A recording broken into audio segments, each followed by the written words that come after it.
আসসালামু আলাইকুম রহমতুল্লাহ। প্রিয় জাতীয় বিশ্ববিদ্যালয় ভর্তি পরীক্ষার পরীক্ষার্থী বন্ধুরা, তোমরা যারা 2026 সালে জাতীয় বিশ্ববিদ্যালয় ভর্তি পরীক্ষায় অংশগ্রহণ করতে যাচ্ছ আগামী 25শে এপ্রিল, আজকে 12ই এপ্রিল তোমাদের পরীক্ষার বাকি আছে আর মাত্র 13 দিন। শেষ মুহূর্তে এসে তোমরা যারা তোমাদের প্রিপারেশন নিয়ে অনেক বেশি চিন্তিত, তাদের জন্য আমরা কিন্তু নিয়ে এসেছি ধারাবাহিক ফ্রি ক্লাস। তো আমরা এর আগে পূর্ববর্তী বেশ কয়েকটা ক্লাসে তোমাদেরকে পূর্ণাঙ্গ গাইডলাইন দিয়েছি, সাবজেক্ট ভিত্তিক সাজেশন দিয়েছি, বাংলার একটা লেকচার ভিত্তিক ক্লাস হয়ে গেছে। আজকে আমাদের বাংলা স্পেশাল ক্লাসের লেকচার 2 এবং আমাদের কিন্তু আজকে আমাদের যেই মডেল টেস্ট ব্যাচটি রয়েছে, মাত্র 99 টাকায় তোমরা জাতীয় বিশ্ববিদ্যালয়ের পূর্ণাঙ্গ মডেল টেস্ট ব্যাচে ভর্তি হয়েছো, সেখানেও কিন্তু এক্সাম 2 অনুষ্ঠিত হবে। তো যারা যুক্ত নাই কিভাবে হবে আমি এখন বলবো না, এখন ক্লাস করো, পরে বলে দেব। হ্যাঁ, ক্লাসের মাঝে আমি দেখিয়ে দিব কিভাবে মাত্র 99 টাকায় জাতীয় বিশ্ববিদ্যালয়ের এই পূর্ণাঙ্গ কোর্সটি তোমরা কমপ্লিট করবে আমাদের ওয়েবসাইট থেকে, যেখানে হচ্ছে সহায়ক.edu.com থেকে। এখানে কেমনে যুক্ত হবে পরে বলে দেব। আমি এখন চলো ক্লাসটা শুরু করে দেই। একদম শুরুতে আমরা আজকে কি পড়বো ভাইয়া? আমি একটা ক্লাসে তোমাদের দেখিয়ে দিয়েছিলাম যে 5টা থেকে 6টা টপিক, 5টা থেকে 6টা লেকচার ক্লাস নেব আমি তোমাদের। তো প্রথম ক্লাসে তোমাদের এইচএসসি 25-এর শর্ট সিলেবাসে যতগুলো গল্প, যতগুলো কবিতা তোমাদের ছিল, আমরা কিন্তু সবগুলোর লেখক পরিচিতি তোমাদেরকে পড়িয়ে দিয়েছিলাম এবং লেখকের সাহিত্যকর্ম পড়িয়ে দিয়েছিলাম। আজকের ক্লাসটিতে আমি তোমাদেরকে ভাইয়া তোমার সবগুলো গল্প, সবগুলো কবিতা, নাটক, উপন্যাস সবগুলোর মূল ভাবটা বুঝাবো।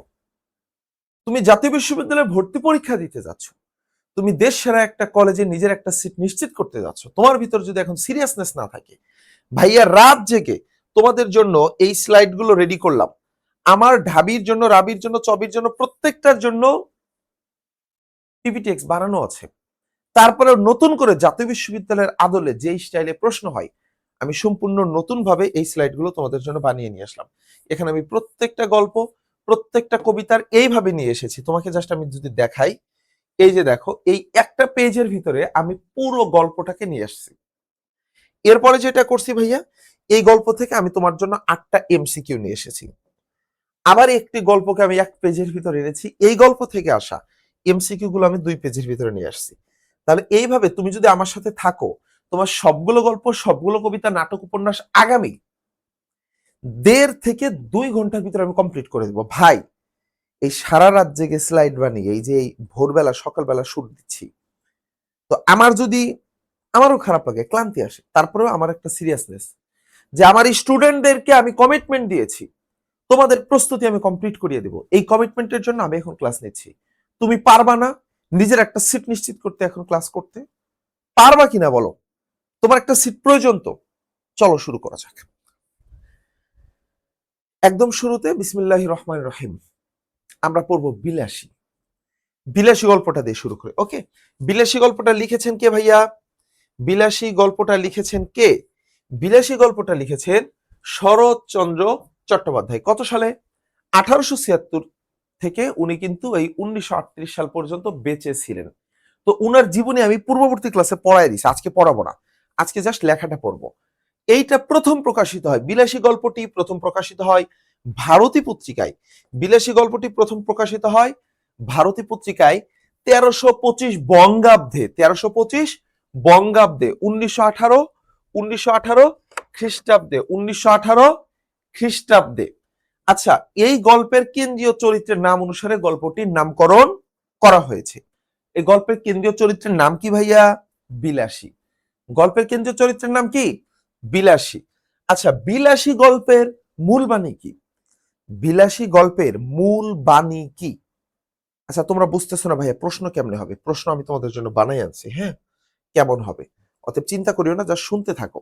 বিলাসী গল্পের মূল বাণী হলো ব্যতিক্রম ধর্মী দুই মানব মানবীর অসাধারণ প্রেমের মহিমা। তাহলে ব্যতিক্রম ধর্মী দুই মানব মানবীর অসাধারণ প্রেমের মহিমা। ভাষারীতি কি ভাইয়া?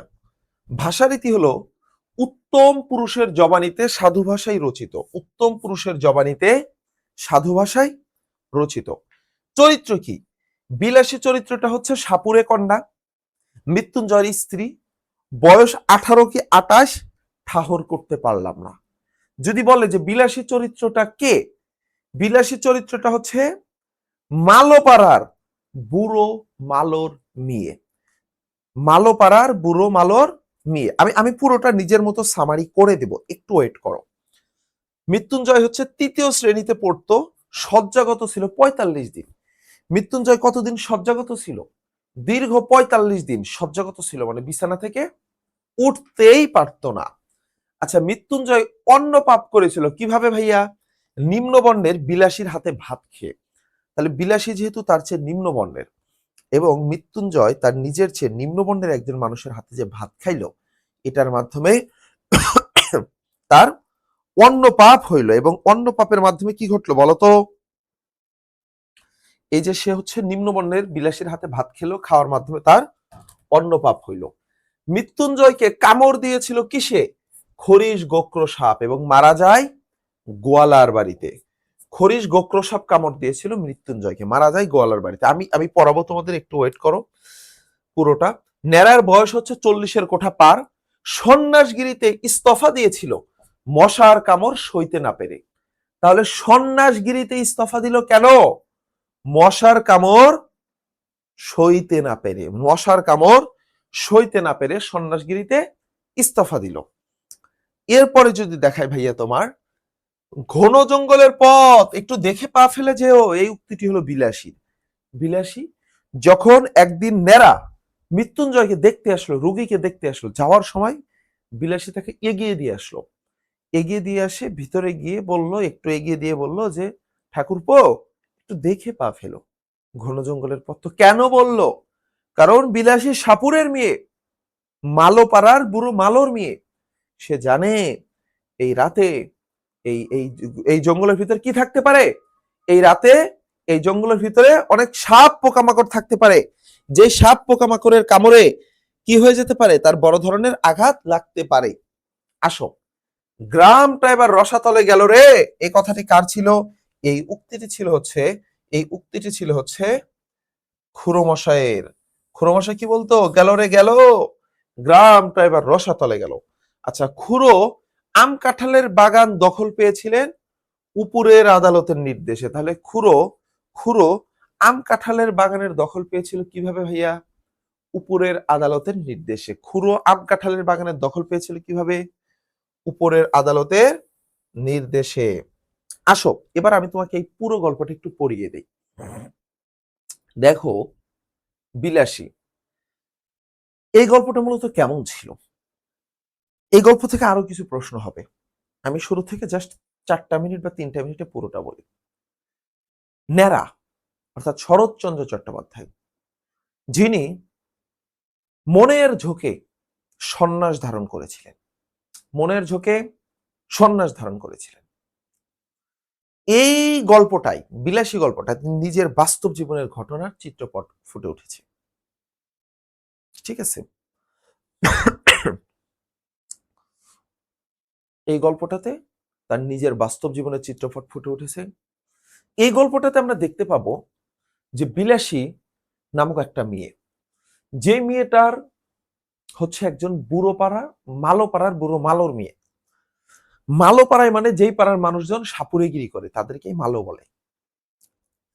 মৃত্যুঞ্জয় হচ্ছে একটা অনাথ ছেলে, একটা অনাথ ছেলে, বাপ মা ভাই বোন কেউই বেঁচে নাই। তার আছে কি? মৃত্যুঞ্জয়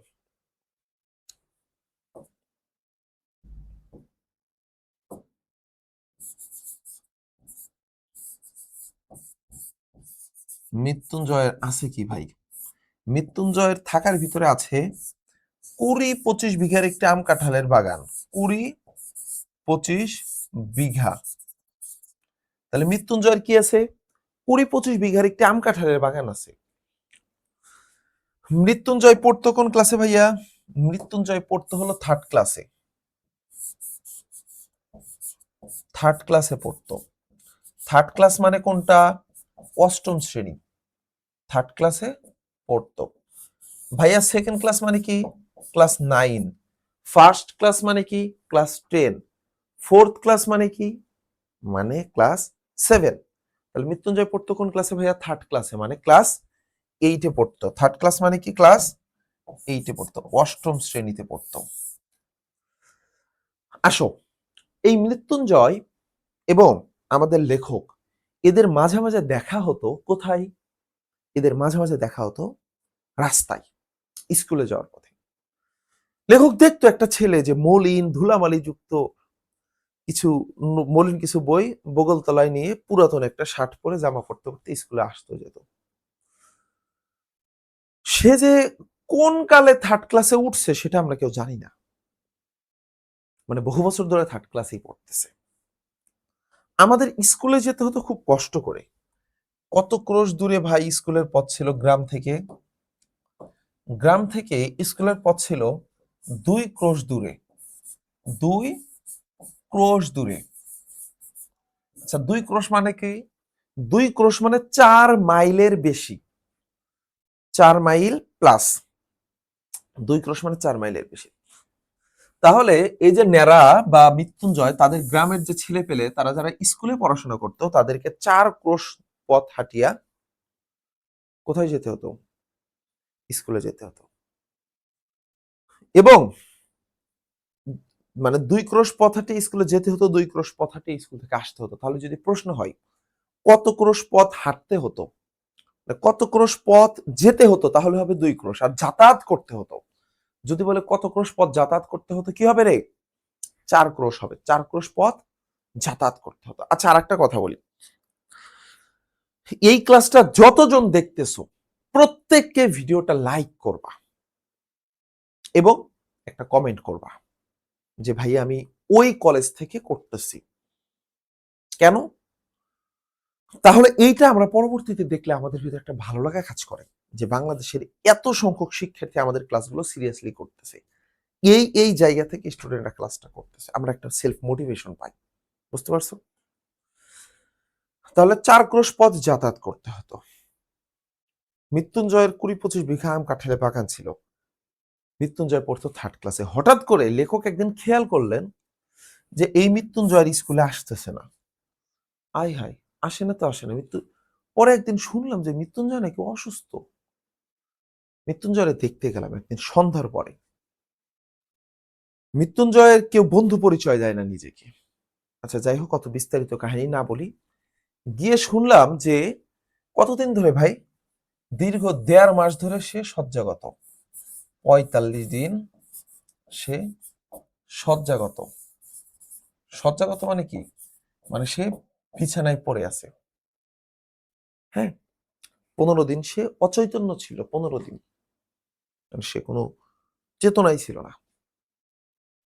তো এই মৃত্যুঞ্জয়কে ঘিরেই মূলত এই গল্পটা গড়ে উঠেছে। তো মৃত্যুঞ্জয় যখন এরকম অসুস্থ হয়ে পড়ে আছে, তখন মৃত্যুঞ্জয়ের সেবা করতেছে কে? একজন বুড়ো মালক, মানে একজন কবিরাজ এসে তার সেবা করতেছে। এলাকাবাসী কোনো খোঁজ খবর নেয় না। মৃত্যুঞ্জয়ের নিজের টাকা পয়সা আছে, এই যে 20-25 বিঘা আম কাঁঠালের বাগান আছে, এই বাগানটাকে সে জমা রাখে। জমা রেখে সেখান থেকে যে টাকা পায় সেই টাকা দিয়ে সে সারা বছর চলে। তো বুড়ো মালো তার সেবা করতে করতে, বুড়ো মালো আর একা কতক্ষণ সেবা করবে? বুড়ো মালোর একটা মেয়ে আছে, সে মেয়েরেও নিয়ে আসছে। পরে মেয়ে এসে মেয়েও সেবা করে। বুড়ো মালোর মেয়ে এসেও সেবা করতেছে। তো বুড়ো মালোর মেয়ে সেবা করতে করতে অনেকদিন ধরে আছে, এই মৃতপ্রায় মানুষটাকে জীবিত করে ফেলছে। তো এইটা আবার এই মৃত্যুঞ্জয়ের একটা খুঁড়ো আছে। খুঁড়ো মানে কি ভাই? খুঁড়ো, মৃত্যুঞ্জয়ের খুঁড়ো আছে, যে হচ্ছে কেমন, যে হচ্ছে লোভী। খুঁড়ো কেমন ভাইয়া? খুঁড়ো হলো লোভী খুঁড়ো, যে চায় যে এই জমিটাকে হাতিয়ে নিতে, 20-25 বিঘা আম কাঁঠালের বাগানটা দখল করে নিতে। তো মৃত্যুঞ্জয়ের নামে অনেক দুর্নাম ছড়াই গ্রামবাসীর কাছে, বলে যে আরে অপদার্থ, আমার এই অকাল কুষ্মাণ্ড, হুম, অকাল কুষ্মাণ্ড ভাইপোটা, এই ভাইপোটার জন্য আমার মান সম্মান থাকে না। আমি মৃত্যুর বংশের একজন মানুষ হয়ে আজকে আমার মুখ পোড়াচ্ছে। কোথাকার কোন মালো পাড়ার বুড়ো মালোর মেয়ের নিয়ে এসে ঘরে তুলছে। তবে এমনিতেই তারা খুব পচায়, বলে ও তো আফিম খায়, ও তো গাঁজা খায়, ও গাঁজা খায়, আফিম খায়, এগুলা বলে ওকে হচ্ছে সবসময় কি করে, পচাতে থাকে। সরি, হ্যাঁ। দেখো, তো এমত অবস্থায় মানে এর সাথে কেউ পরিচয় দেয় না যে আমরা মৃত্যুঞ্জয়ের সাথে মিশি। তো এই এই যে বিলাসী, বিলাসী যেন কে ভাইয়া? আমরা বলছি বিলাসী সম্পর্কে আমরা কয়েকটা তথ্য জানবো, হ্যাঁ। বিলাসী যার বয়স হচ্ছে 18 কি 28, 18 কি 28 ঠাহর করা গেল না। এবং এই বিলাসীর বয়স 18 কি 28 ঠাহর করা গেল না। বিলাসী সম্পর্কে আমরা যেটা জানবো, এই বিলাসীর চেহারাটা কেমন? ফুলদানিতে ভিজায় রাখা বাসি ফুলের মতো। মানে এই মৃত্যুঞ্জয়ের সেবা করতে করতে এর অবস্থা এমন হয়ে গেছে, একে দেখে মনে হয় যে এর বয়স কি 18 নাকি 28 বোঝাই যাচ্ছে না, এবং ফুলদানিতে ভিজায় রাখা বাসি ফুলের মতো তার অবস্থা হয়ে গেছে। বুঝতেছো? আসো এবার।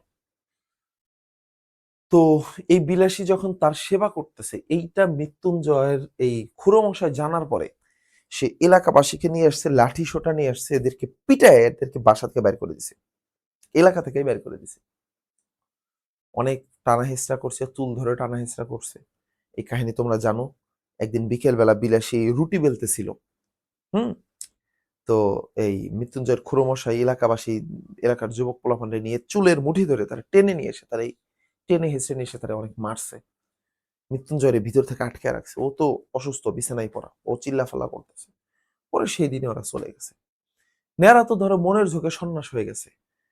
মজার মোস্ট ইম্পর্টেন্ট প্রশ্ন, নেরা নেরা সন্ন্যাসগিরিতে ইস্তফা দিল কেন? নেরা, তাহলে মনে রাখবা, নেরা, এই যে নেরা চরিত্রটা ভাইয়া, এই নেরা মশার কামড়ে, কিসের কারণে ভাইয়া? মনে রাখবা, মশার কামড়ে সহ্য করতে না পেরে, মশার কামড়ে,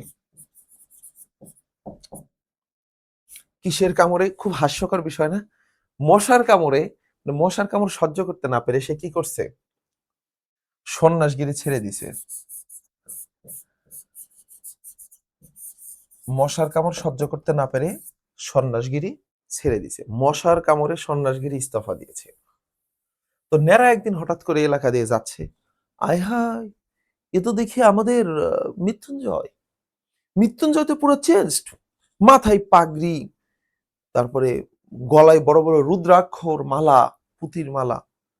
এ তো মানে মস্ত বড় একজন কবিরাজ হয়ে গেছে, ওস্তাদ হয়ে গেছে। তার কাছে দিয়ে কথাবার্তা বলে, বিলাসী পুকুর থেকে পানি আনতেছিল, বিলাসীর সাথে কথাবার্তা। পরে একটা পর্যায়ে তারা জানতে পারে যে সেই দিনই তারা এখানে এসে ঘর বাঁধছে মালাপাড়া এসে, এবং তারা খুব ভালোই আছে। এই নেরার ছিল দুটো শখ। নেরার কয়টা শখ ভাইয়া? নেরার নেরার ছিল ছোটবেলা থেকে দুটো শখ। নেরার কয়টা শখ? নেরার দুটি শখ ছোটবেলা থেকে। একটা হচ্ছে খরিশ গোক্র সাপ পুষবে। কি করবে? সাপ পুষবে, খরিশ গোক্র সাপ, অন্য কোনো সাপ না, গোক্র সাপ পুষবে। আর 2 নাম্বারটা হচ্ছে মন্ত্র সিদ্ধ হবে। কি করবে ভাইয়া? মন্ত্র সিদ্ধ হবে। তাহলে গোক্র সাপ পুষবে এবং মন্ত্র সিদ্ধ হবে, এটা হচ্ছে নেরার ছোটবেলা থেকে স্বপ্ন। তো নেরা তাকে বলে যে, বন্ধু মৃত্যুঞ্জয়, তুমি আমার এটা শিখাও। মৃত্যুঞ্জয় বলে, ওকে, নো প্রবলেম, প্যারা নাই, শিখাবো, চলো শিখাবো নি। তো শিখাইতে থাকে। যদি সাপ ধরতে আসে, এরা তো সাপ ধরে চলে। আরো আরো একটা প্রশ্ন শিখিয়ে দেই, সবাই একটু কমেন্ট বক্সে লিখবা। যদি সাপ ধরতে আসে তাহলে বিলাসী কি বলতো? সাপ ধরার বাণী আসলে বিলাসী বলতো, আরে না, আজ শনিবার, আজ মঙ্গলবার, সাপ ধরা যাবে না। এবং মৃত্যুঞ্জয় যে কাজটা করতো, মৃত্যুঞ্জয় হচ্ছে ওই ডাল বিক্রি করে চলতো। কি বিক্রি করতো ভাইয়া? শিকড় বিক্রি করতো মানুষের কাছে, যে এই এই শিকড় যদি তুমি হাতে বেঁধে রাখো তোমার কাছে সাপ আসবে না, হ্যান ত্যান, এগুলো ভণ্ডামি করতো। তো বিলাসী আবার এটা পছন্দ করতো না। বিলাসী বলতো, লোক ঠকানো ঠিক না। মৃত্যুঞ্জয় বলতো, আরে সবাই তো করতেছে, আমি করলে কি প্রবলেম? যাই হোক, তো একদিন এক গোয়ালার বাড়িতে, খরিশ গোক্র সাপ ধরার বাইনা আসে। সাপ ধরতে যায়, গিয়ে যখন তারা সাপ ধরে, একটা সাপ ধরে, বিলাসী বলতেছিল, এই সাবধান সাবধান, সাপ এখানে দুটো আছে। ওরা বলে না একটাই আছে। ওই ওই বাড়ির মানুষজন যে বললে একটাই, বলে না দুটো আছে। ওই দেখতেছো না কাগজ আছে, বাসা বাঁধছিল, জোড়া আছে সাপ, একাধিক আছে, দুইয়ের বেশিও হতে পারে। বিলাসী কিন্তু সতর্ক করে দিচ্ছে, বাট এরা সতর্ক মানতেছে না। ঠাস করে একটা সাপ এসে মৃত্যুঞ্জয়কে ফোঁস করে কামড়ে দেয়, এবং তার প্রেক্ষিতে মৃত্যুঞ্জয় তোমার সেখানে অসুস্থ হয়ে পড়ে। একটা পর্যায়ে মৃত্যুঞ্জয় মারা যায়। মারা যাওয়ার ঠিক 7 দিন পরে মৃত্যুঞ্জয় মারা গেল খরিশ গোক্র সাপের কামড়ে, সাপ ধরতে গিয়ে। মারা যাওয়ার ঠিক 7 দিন পর, কতদিন পর ভাইয়া? 7 দিন পর। 7 দিন পর বিষ খেয়ে আত্মহত্যা করে বিলাসী। কি খেয়ে? বিষ খেয়ে আত্মহত্যা করে বিলাসী। এই ছিল বিলাসী গল্প। আমি বিলাসী গল্প থেকে তোমাদেরকে একটু প্রশ্নগুলো যদি পড়াই, ঘন জঙ্গলের পথ একটু দেখে পা ফেলে যেও। এইটা কি বলছে? এটা হচ্ছে বিলাসী বলছে। কাকে বলছে? নেরা কি বলছে?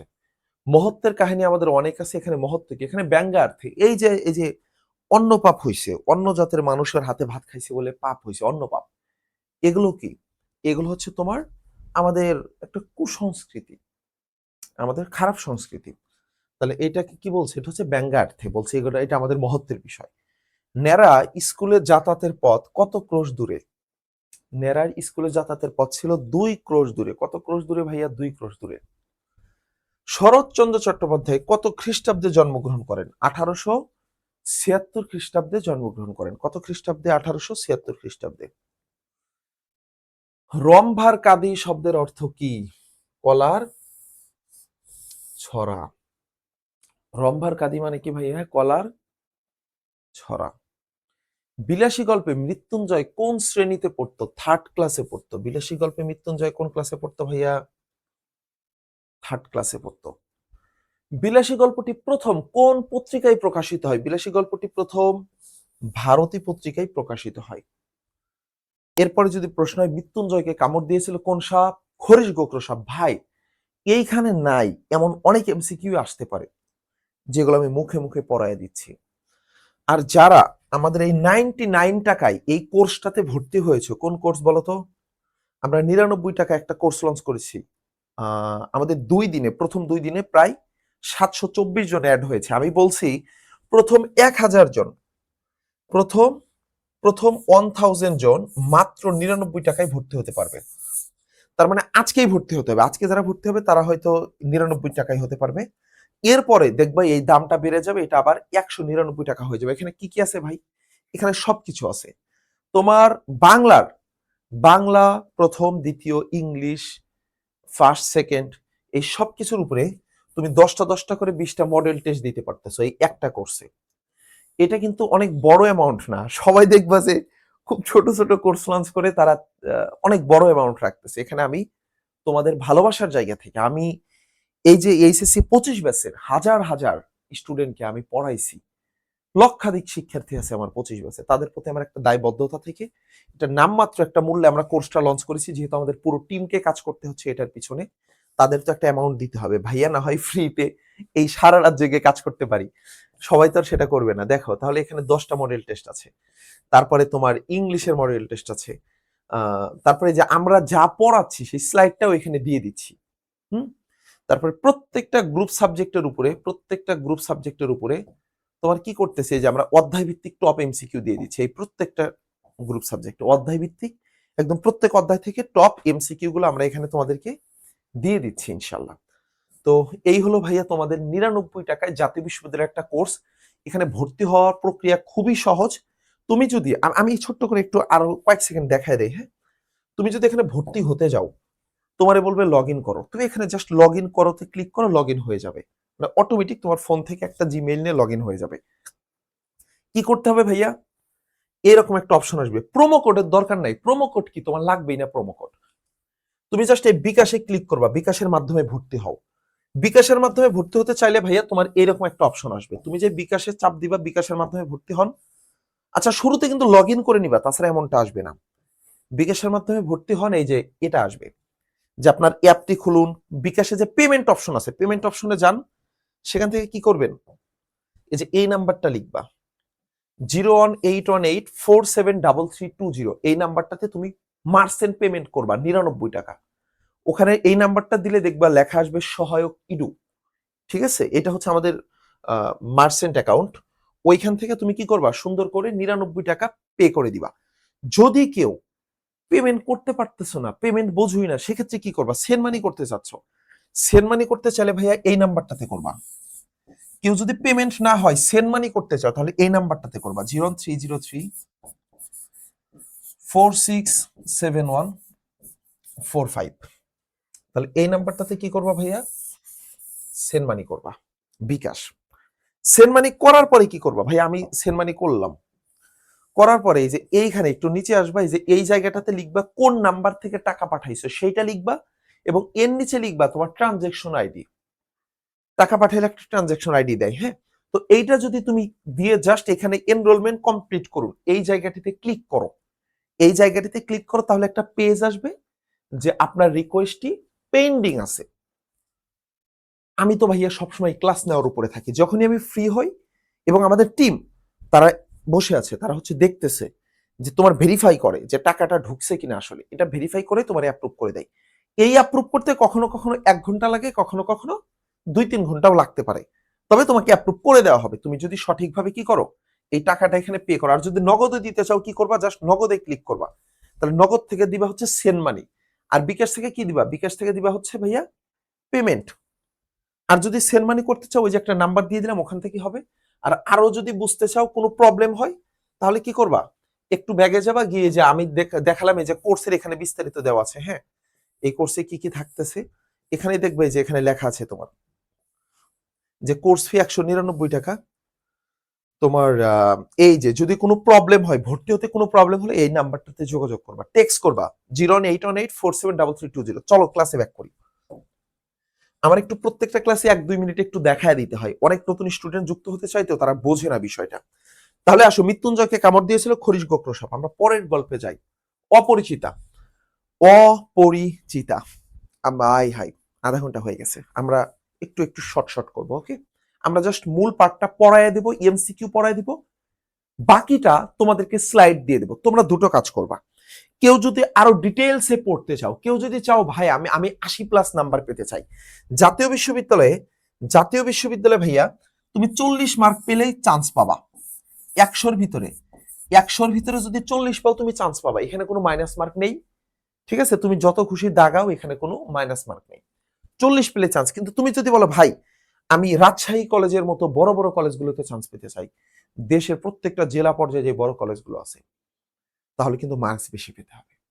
যেমন রাজশাহী কলেজে মেবি তোমার 70-75 মার্ক লাগে, হ্যাঁ 75 মার্ক লাগে। তো বড় কলেজে চান্স পেতে হলে একটু বেশি এফোর্ট দিতে হবে। সেক্ষেত্রে কি করবে, আমার এই চ্যানেলে সবগুলো গল্পের উপর একটা ডিটেলস ক্লাস আছে, সবগুলো কবিতার উপর একটা ডিটেলস ক্লাস আছে আমার চ্যানেলে, হ্যাঁ? তোমরা প্রত্যেককে যাবা, গিয়ে কি করবা ভাইয়া, এই যে আমার ইউটিউবে যাবা, ইউটিউবে গিয়ে সহায়ক বাই নোমান স্যার চ্যানেল থেকে তুমি ডিটেলসে ক্লাসটা করে নিবা। সেটা তো সহায়ক স্কুল, তোমরা যাবা সহায়ক বাই নোমান স্যার চ্যানেলে, এই যে সহায়ক নোমান স্যারে যাবা, এখানে ঢুকে ভাইয়া তুমি ডিটেলসে ক্লাসটা করে নিবা প্রত্যেককে, হ্যাঁ? আর যারা যারা এই ক্লাসটা ফেসবুক থেকে করতেছো, এখনো এই চ্যানেলের সাথে যুক্ত হও নাই, তোমরা কিন্তু এই চ্যানেলে যুক্ত হয়ে যাবে। আমাদের প্রত্যেকটা ক্লাস একটা প্লেলিস্ট করে দিয়েছি, হ্যাঁ? জাতীয় বিশ্ববিদ্যালয়ে একটা প্লেলিস্ট আছে, এই যে জাতীয় বিশ্ববিদ্যালয়ে ভর্তি প্রস্তুতি, এই প্লেলিস্ট থেকে তুমি সবগুলো ক্লাস পেয়ে যাবে ইনশাল্লাহ। চলো আমরা আবার এখানে ব্যাক করি। তাহলে কি করতে হবে, যারা ডিটেলসে পড়তে চাও লং ক্লাস দেখে নিবে ইউটিউব থেকে। আসো আমরা অপরিচিতটা দেখি। অপরিচিতা থেকে ভাই আমি তোমাকে 4-5 মিনিট পড়াবো, জাস্ট ঝটপট। অপরিচিতা গল্পটি প্রথম প্রকাশিত হয় সবুজ পত্র পত্রিকায়, যেই পত্রিকাটির সম্পাদক ছিল প্রমোদ চৌধুরী। বলো, অপরিচিতা গল্পটি প্রকাশিত হয় কোন পত্রিকায়? সবুজ পত্র পত্রিকায়। কার্তিক সংখ্যায় সবুজ পত্র পত্রিকায় অপরিচিতা গল্পটি প্রথম প্রকাশিত হয়। উৎস গ্রন্থ কি আছে ভাইয়া? এটা উৎস গ্রন্থ কি মানে কোন গ্রন্থ থেকে এটা নেওয়া হয়েছে? এটার উৎস গ্রন্থ হচ্ছে গল্প সপ্তক। গল্প সপ্তক, পরে গল্পগুচ্ছ তৃতীয় খণ্ড থেকে এটা নেওয়া হয়, পরে গল্পগুচ্ছ তৃতীয় খণ্ড থেকে এটা নেওয়া হয়েছে। নামকরণ কিভাবে করা হয়েছে দেখো, এই গল্পটির নামকরণ করা হয়েছে অপরিচিতা মানুষের প্রতি, আচ্ছা এই যে অপরিচিতা মানুষের প্রতি প্রেমিক হৃদয়ের যে দুর্বার আকর্ষণ, সেখান থেকে। আচ্ছা ভাষারীতি কি ভাইয়া? ভাষারীতি হলো উত্তম পুরুষের জবানিতে লেখা হয়েছে।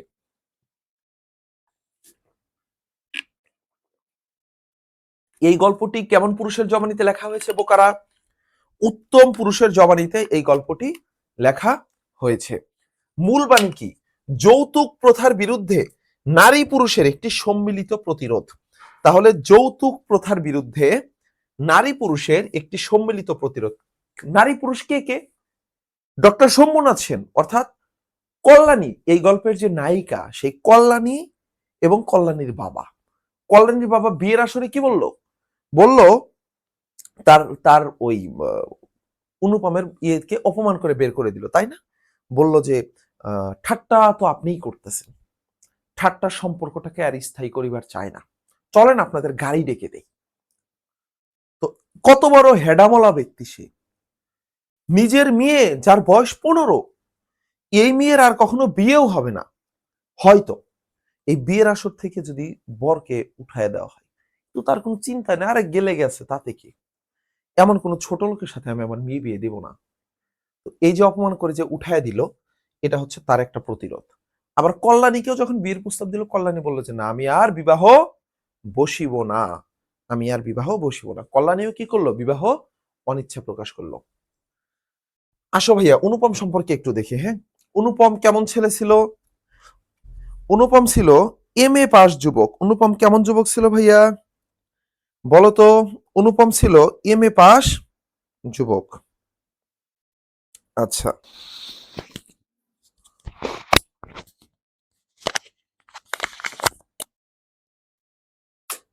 অনুপম ছিল MA পাস যুবক, তাই তো? আসো, যার বয়স ছিল 23, বর্তমান বয়স 27। যখন বিয়ে হয়, বিয়ের সময় তার বয়স ছিল 23। মামা হচ্ছে অনুপমের আসল অভিভাবক। তাহলে যদি প্রশ্ন হয় অনুপমের আসল অভিভাবক কে? অনুপমের আসল অভিভাবক হলো অনুপমের মামা। যদি প্রশ্ন করা হয় মামাকে ভাগ্য দেবতার প্রধান এজেন্ট বলা হয় কেন? মামার প্রভাবের জন্য। অনুপমের মামার যে প্রভাব ছিল, সেই প্রভাবের জন্য মামাকে ভাগ্য দেবতার প্রধান এজেন্ট বলা হয়। মামা হলো তার চেয়ে 6 বছরের বড় এবং তার অস্থিমজ্জায় ছিল টাকার আসক্তি। অনুপমের মামার অস্থিমজ্জায় কি ছিল? টাকার আসক্তি ছিল। অস্থিমজ্জায় কি ছিল? টাকার আসক্তি ছিল। কল্যাণীকে কেমন? বিয়ের সময় বয়স ছিল 15, বর্তমান বয়স 19, শিক্ষিত এবং প্রাণ চঞ্চল। আচ্ছা, কল্যাণী পণ করেছে সে আর বিয়ে করিবে না। কল্যাণী কি পণ করছে? সে আর বিয়ে করবেন না। মেয়েদের শিক্ষার ব্রত গ্রহণ করিয়াছে। কল্যাণী কিসের ব্রত গ্রহণ করছে? মেয়েদের মেয়েদের শিক্ষার ব্রত গ্রহণ করিয়াছে। শম্ভুনাথ সেন ছিলেন একজন ডাক্তার, যার বয়স হলো 33-এর এপার বা ওপার। তিনি শান্ত প্রকৃতির এবং দৃঢ় চেতা মানুষ। হরিশকে?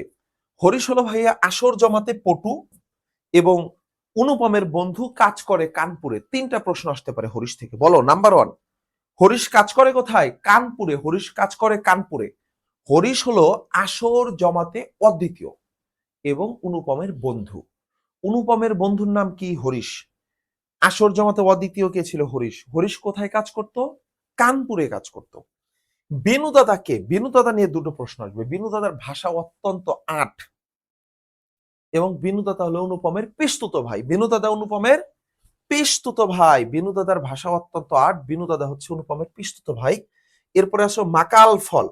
হ্যাঁ, উপর থেকে সুন্দর কিন্তু ভিতরে দুর্গন্ধযুক্ত এই অনুপমকে বিদ্রুপ করা হয়েছে। অনুপমকে 2টো জিনিসের সাথে তুলনা করা হয়। কিসের কিসের সাথে ভাই? শিমুল ফুল, মাকাল ফল। শিমুল ফুল, মাকাল ফল। শিমুল ফুল, মাকাল ফল, এই 2টো জিনিসের সাথে অনুপমকে তুলনা করা হতো। শিমুল ফুলের সাথে এবং মাকাল ফলের সাথে। তোমরা বুঝতেছো? অনুপমকে কিসের কিসের সাথে তুলনা করা হতো? শিমুল ফুলের সাথে এবং মাকাল ফলের সাথে। শম্ভুনাথ সেন সেকরার হাতে ইয়ারিং পরখ করতে দিয়েছিল কি যাচাইয়ে? সোনার গহনা যাচাইয়ে। আসো আমরা অপরিচিতার MCQ গুলো দেখি। বলো অনুপমের বাবার পেশা কি ছিল? অনুপমের বাবার পেশা ছিল ওকালতি। অনুপমের বাবার পেশা কি ছিল বোকারা? ওকালতি ছিল। অনুপমের বাবার পেশা ছিল ওকালতি। মামাকে ভাগ্য দেবতার প্রধান এজেন্ট বলার কারণ কি? মামার প্রভাবের জন্য। মামার প্রভাবের জন্য। মামার প্রভাবের জন্য। কূটবুদ্ধি হবে না, এটা ভুল আসছে, ভুল আসছে, এইটা ভুল আসছে। এটা রাইট অ্যান্সার কি হবে? এই যারা শুধু স্লাইড পড়বে, নোমান ভাইয়ার ক্লাস করবে না, তারা কিন্তু ধরা খেয়ে যাবে। বুঝতে পারছো? স্লাইডে অনেক সময় ভুল আসে, এটার ব্যাখ্যা বুঝতে হয়। মামার যে প্রভাব ছিল, মামা নিয়ে তিনটা তথ্য, সবাই এটা এটা লেখো। হ্যাঁ, মামাকে নিয়ে তিনটা তথ্য। নাম্বার 1, এখানে লিখি, মামাকে একটা নদীর সাথে তুলনা করা হয়। সেই নদীর নাম কি ভাইয়া? নদীর হচ্ছে গয়া অঞ্চল। কোন অঞ্চলের নদী? গয়া অঞ্চল। গয়া অঞ্চলের সেই নদীর নাম কি বলতো? সেই নদীর একটা বৈশিষ্ট্য বলি, নদীর বৈশিষ্ট্য হচ্ছে অন্তঃসলিলা নদী। নদীটা কেমন নদী? অন্তঃসলিলা নদী, মানে যেই নদীর নিচে কি, নিচে হলো পানি আর উপরে হলো বালি। তাহলে ভারতের গয়া অঞ্চলের একটি নদী আছে, যে নদীর সাথে মামাকে তুলনা করা হয়েছে। নদীটার নাম তোমরা সবাই কমেন্ট বক্সে লিখবা। তো মামা হলো সেই নদীর মতো। বলতেছে যে এটা হচ্ছে মামার প্রভাব। মামা এই নদী, যেভাবে তার পানিকে উপরের বালুর আস্তরণ দিয়ে আটকে রাখে, ঢেকে রাখে, মামা তার ক্ষমতা দিয়ে, তার প্রভাব দিয়ে পুরো পরিবারের সবকিছু নিজের আয়ত্তে আটকে রাখে। এবার আসো, রবীন্দ্রনাথ ঠাকুর কত খ্রিস্টাব্দে জন্মগ্রহণ করে ভাইয়া? 1861 খ্রিস্টাব্দে। রবীন্দ্রনাথ ঠাকুর কত খ্রিস্টাব্দে মৃত্যুবরণ করেন? 1941 সালে। সাল তারিখ দুটো মনে রাখবা, হ্যাঁ? 25শে বৈশাখ জন্ম। জন্ম কত ভাইয়া? 25শে বৈশাখ জন্ম। আর মৃত্যু কবে? 22শে শ্রাবণ।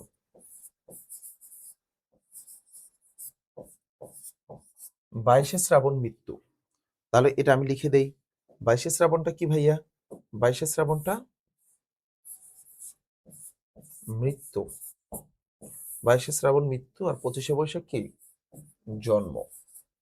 ওকে, চলো আমরা সামনে যাই। ও আচ্ছা, একটা কথা, রবীন্দ্রনাথ ঠাকুর কত সালে নোবেল প্রাইজ পেয়েছিল? সবাই একটু লিখবা। আসো, এগুলো পড়াইছি। আসর জমাতে অদ্বিতীয় কে? হরিশ। অপরিচিত গল্পে কন্যাকে কি দিয়ে আশীর্বাদ করা হয়েছিল? ইয়ারিং দিয়ে। এগুলো পড়াইছি। ঠাট্টার সম্পর্কটাকে স্থায়ী করতে চায় না কে? শম্ভুনাথ সেন। অপরিচিত গল্পের সাথে এখানে উদ্দীপকটা দেওয়া নাই, উদ্দীপকটা থাকলে তোমরা পারতা। আসো আমার পথটা পড়াই। হ্যাঁ, আমার পথটা আমি 5 মিনিটে পড়াই দেব। আমার পথ হচ্ছে কাজী নজরুল ইসলামের একটা বিখ্যাত প্রবন্ধ। হ্যাঁ, এই প্রবন্ধে সে তার নিজের পথ সম্পর্কে বলছে যে আমার পথকে, লেখকের পথ হলো লেখকের সত্য। আমাকে পথ দেখাবে কে? আমাকে পথ দেখাবে আমার সত্য। আমি পুরোটা একটু পড়াই। এইটা নেওয়া হয়েছে রুদ্রমঙ্গল থেকে। তাহলে আমার পথটা নেওয়া হয়েছে কোথা থেকে ভাইয়া? আমার পথ নেওয়া হয়েছে কোথা থেকে?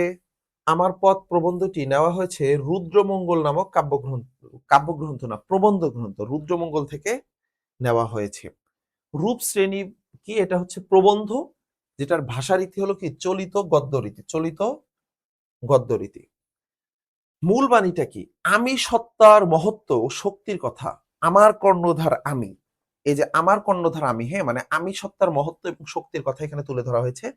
নামকরণ, বিষয়বস্তুর অন্তর্নিহিত ভাবকে প্রাধান্য দিয়ে এটা নামকরণ করা হয়েছে। সবকিছু লাগবে না, জাস্ট এই যে যেগুলো একটু দাগায় দিচ্ছে এগুলো একটু পড়ো। এগুলো একটু তোমরা মুখস্থ করে ফেলবা। যেগুলো দাগায় দিচ্ছে, এই যে আমার কর্ণধার আমি, আমার কর্ণধার আমি। লেখককে পথ দেখাবে কে? মোস্ট ইম্পর্টেন্ট, এটা প্রশ্ন হয়। এইটা প্রশ্ন হতে পারে, লেখককে পথ দেখাবে কে? লেখককে পথ দেখাবে লেখকের সত্য। বলে না যে আমাকে পথ দেখাবে আমার সত্য, আমাকে পথ দেখাবে আমার সত্য। সবচেয়ে বড় দাসত্ব হচ্ছে অপরের উপর নির্ভর করা বা পরাবলম্বন করা। সবচেয়ে বড় দাসত্ব কি ভাইয়া? পরাবলম্বন করা। সবচেয়ে বড় দাসত্ব কি? পরাবলম্বন করা। এইটা ইম্পর্টেন্ট। যাত্রা শুরুর আগে লেখক সালাম ও নমস্কার জানিয়েছেন কাকে? যাত্রা শুরুর আগে লেখক সালাম এবং নমস্কার জানিয়েছেন তার নিজের সত্যকে। যাত্রা শুরুর আগে লেখক সালাম ও নমস্কার জানিয়েছেন তার নিজের সত্যকে। মিথ্যা বিনয়ের চেয়ে বেশি ভালো কোনটা ভাইয়া? অহংকার। তাহলে তুমি যদি কারো প্রতি মিথ্যা বিনয় দেখাও, কাউকে মিথ্যা বিনয় দেখানোর চেয়ে কি অহংকারটাই ভালো। কোন ধর্ম সবচেয়ে বড় ধর্ম? সেটা হচ্ছে মানুষ ধর্ম। কোন ধর্ম সবচেয়ে বড় ধর্ম ভাইয়া? মানুষ ধর্ম।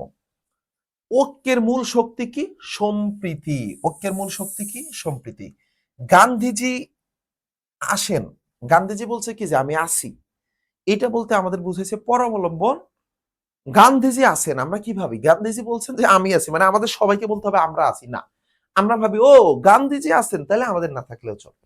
আমরা তার উপর নির্ভর করি। এই যে এইটাকে বলে পরাবলম্বন। এটাকে কি বলে? পরাবলম্বন। ভুলের মাধ্যমে আমরা সত্যকে পেতে পারি। তাহলে যদি প্রশ্ন হয় যে আমরা কিভাবে সত্যকে পেতে পারি, কি হবে?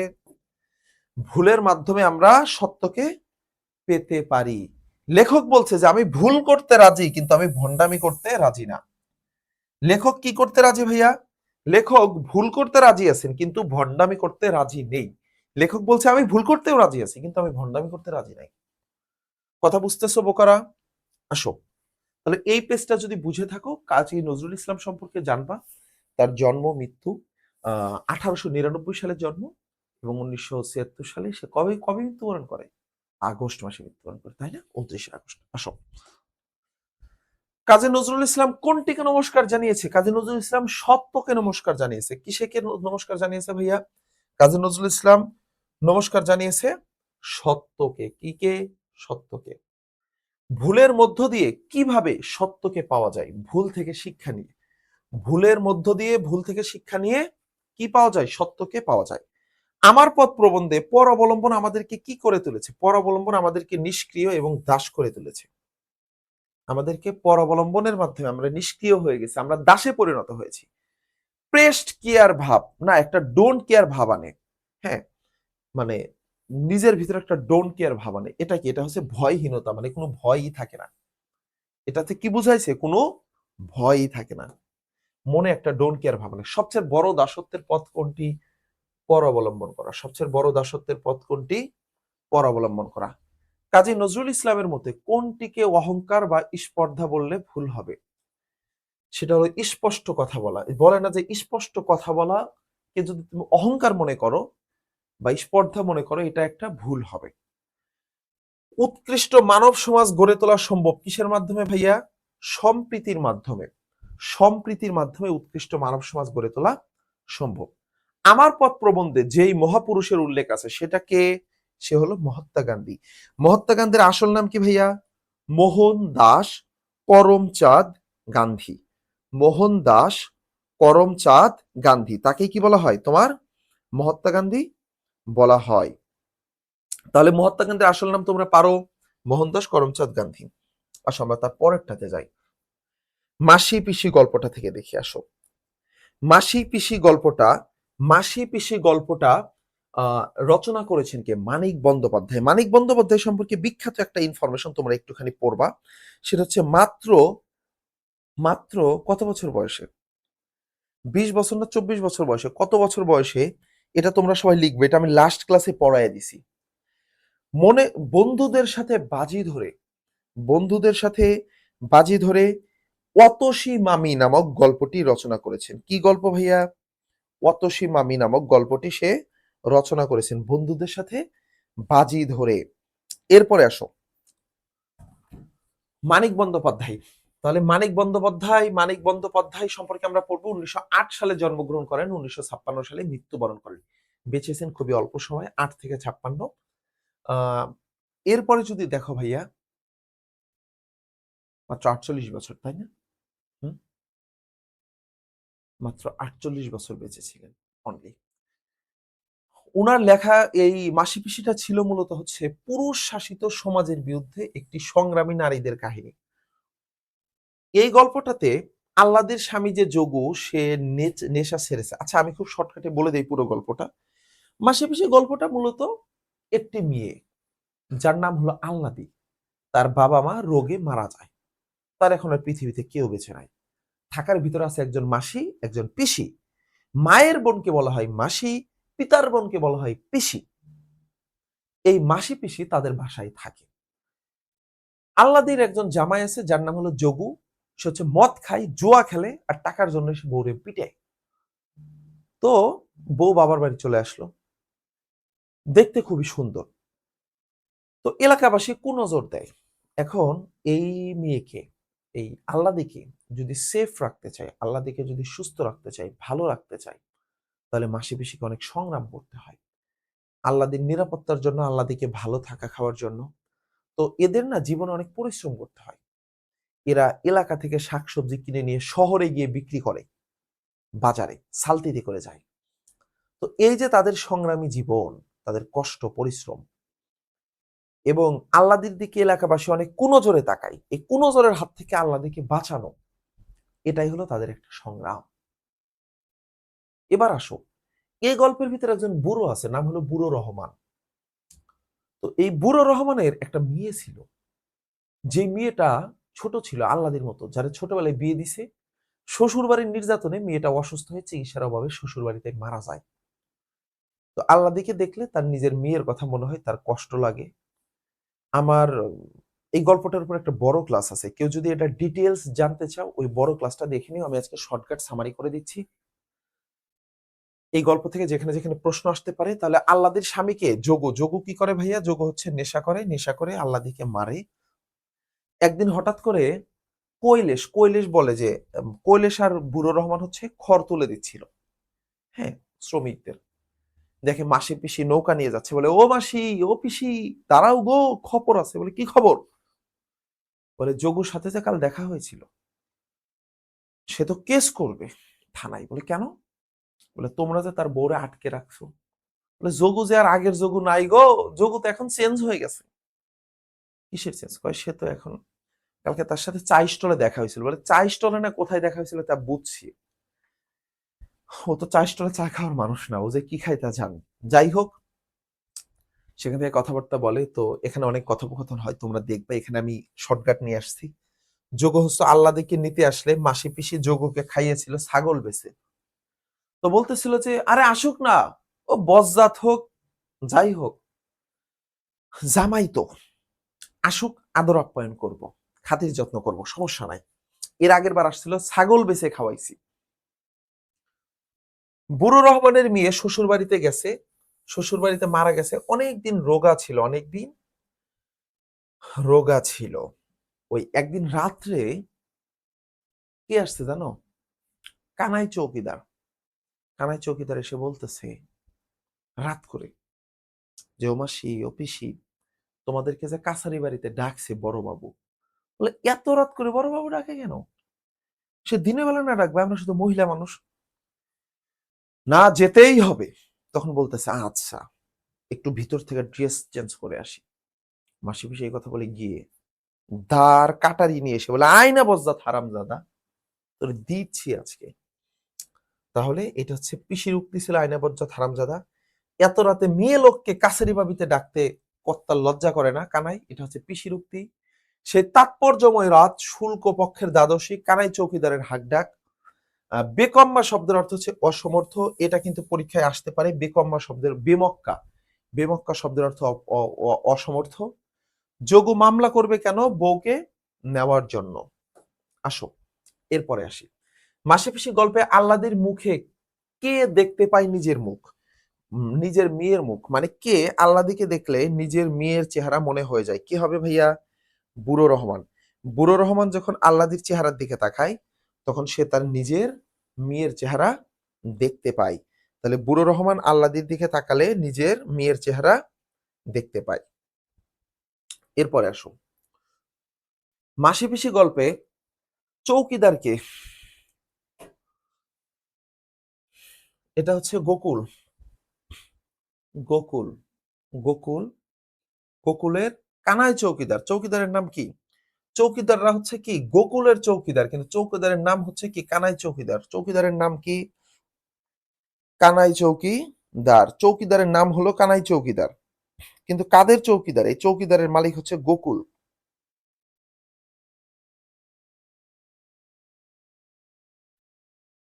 আচ্ছা, মাসেপিসি গল্পে দুই বিধবার চরিত্রে মিল পাওয়া যায় কিসে? দায়িত্বশীলতা এবং মানবিক জীবন যুদ্ধে। দায়িত্বশীলতা এবং মানবিক জীবন যুদ্ধে উভয়েরই দায়িত্বশীলতা, যে তাদের কি করতে হবে? তোমাদের এই ভাইজি, একজনের ভাইজি একজনের বোনজি, তাকে বাঁচাতে হবে, তাকে রক্ষা করতে হবে। মাসি পিসি গল্পের মূল উপজীব্য বিষয় কি? এটা হচ্ছে ভাইয়া কি, আহ পুরুষতান্ত্রিকতা। হ্যাঁ, যে এই সমাজে, পুরুষতান্ত্রিক সমাজে নারীর যে কি অসহায়ত্ব, এটাই হলো মাসি পিসি গল্পের মূল উপজীব্য বিষয়। এরপরে আসো, কোনটি মানিক বন্দ্যোপাধ্যায়ের উপন্যাস নয়? আমরা দেখতে পাচ্ছি জননী, তারপরে তোমার পদ্মা নদীর মাঝে, এখানে আছে প্রাগৈতিহাসিক। এটা কিন্তু পাগল ঐতিহাসিক না, দেখছো রে? এটা পাগল ঐতিহাসিক হয়ে গেছে, এটা হবে প্রাগৈতিহাসিক। আচ্ছা, এরপরে আসো, এটা তাহলে না কোনটি, সেটা হলো দিবারাত্রির কাব্য, উপন্যাস নয়। মাসে পিসে গল্পটি কোন পত্রিকায় প্রথম প্রকাশিত হয়? কোন পত্রিকায় ভাইয়া? পূর্বাশা পত্রিকায়। এখানে কিন্তু ভুল আসছে, প্রগতি হবে না, কি হবে? পূর্বাশা পত্রিকায়। মাসে পিসি গল্পে কানাই চৌকিদার মাসে পিসি কি কোথায় যেতে বলেছে?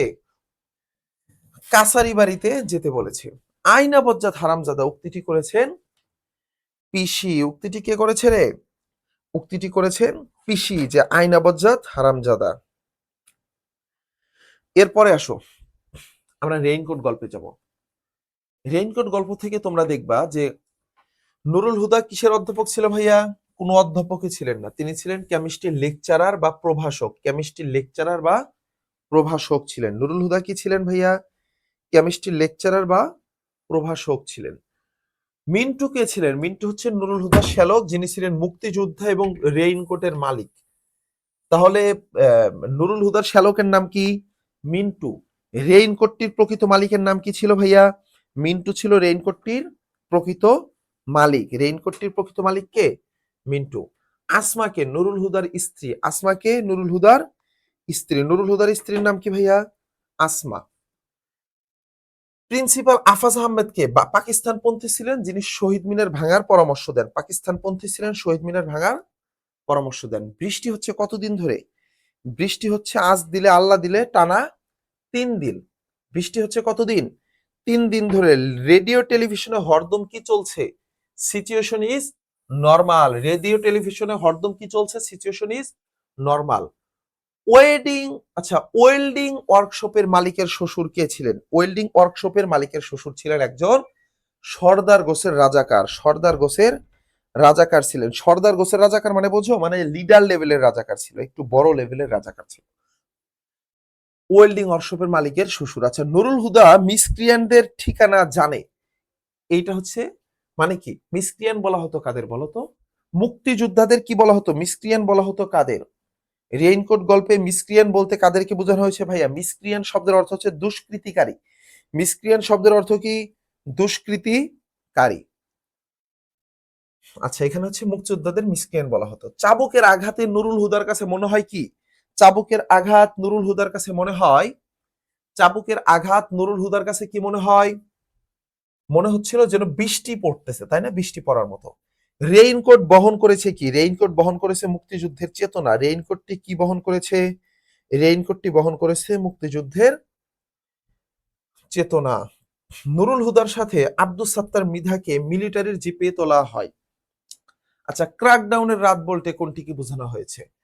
25শে মার্চ 1971 সালের রাতকে, যেখানে পাক বাহিনী কি করেছে?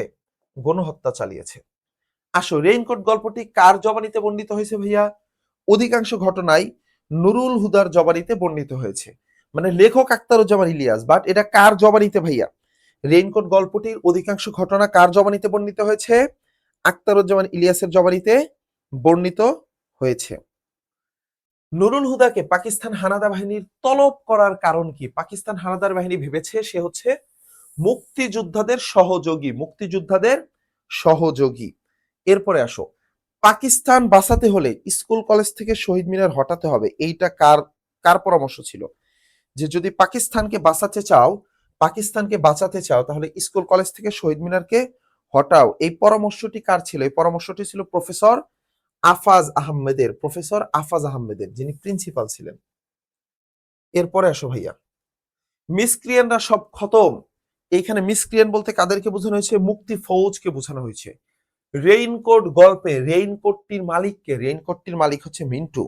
রেইনকোট গল্পে রেইনকোটটির মালিককে ভাইয়া? রেইনকোট গল্পে রেইনকোটটির মালিক হলো মিন্টু।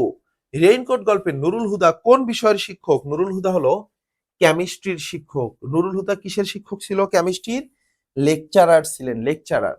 আচ্ছা, এইখানে এইখানে আর একজন লেকচারার আছে, জিওগ্রাফির লেকচারার, তার নাম কি? তোমরা একটু কমেন্ট বক্সে লিখবা। জিওগ্রাফির লেকচারারের নাম কি? জিওগ্রাফির লেকচারারের নাম কি? তোমরা সবাই কমেন্ট বক্সে লিখবা। মিলিটারির চাবুকের আঘাত নুরুল হুদার কাছে কি বলে মনে হয়? মনে হয় স্রেফ উৎপাত। রেইনকোট গল্পে রেইনকোটটি বহন করেছে কি? রেইনকোটটি বহন করেছে মুক্তিযুদ্ধের চেতনা। রেইনকোটটি কি বহন করেছে? মুক্তিযুদ্ধের চেতনা। আসো, মানব কল্যাণ। মানব কল্যাণটি রচনা করেন কে? রচিত হয় 1972 সালে। উৎস গ্রন্থটা কি? মানবতা। এই না না, এটা হচ্ছে মানব কল্যাণ, মানবতা না, এটার অন্য একটা নাম আছে, তোমরা দেখি পারো কিনা কমেন্ট বক্সে লেখো।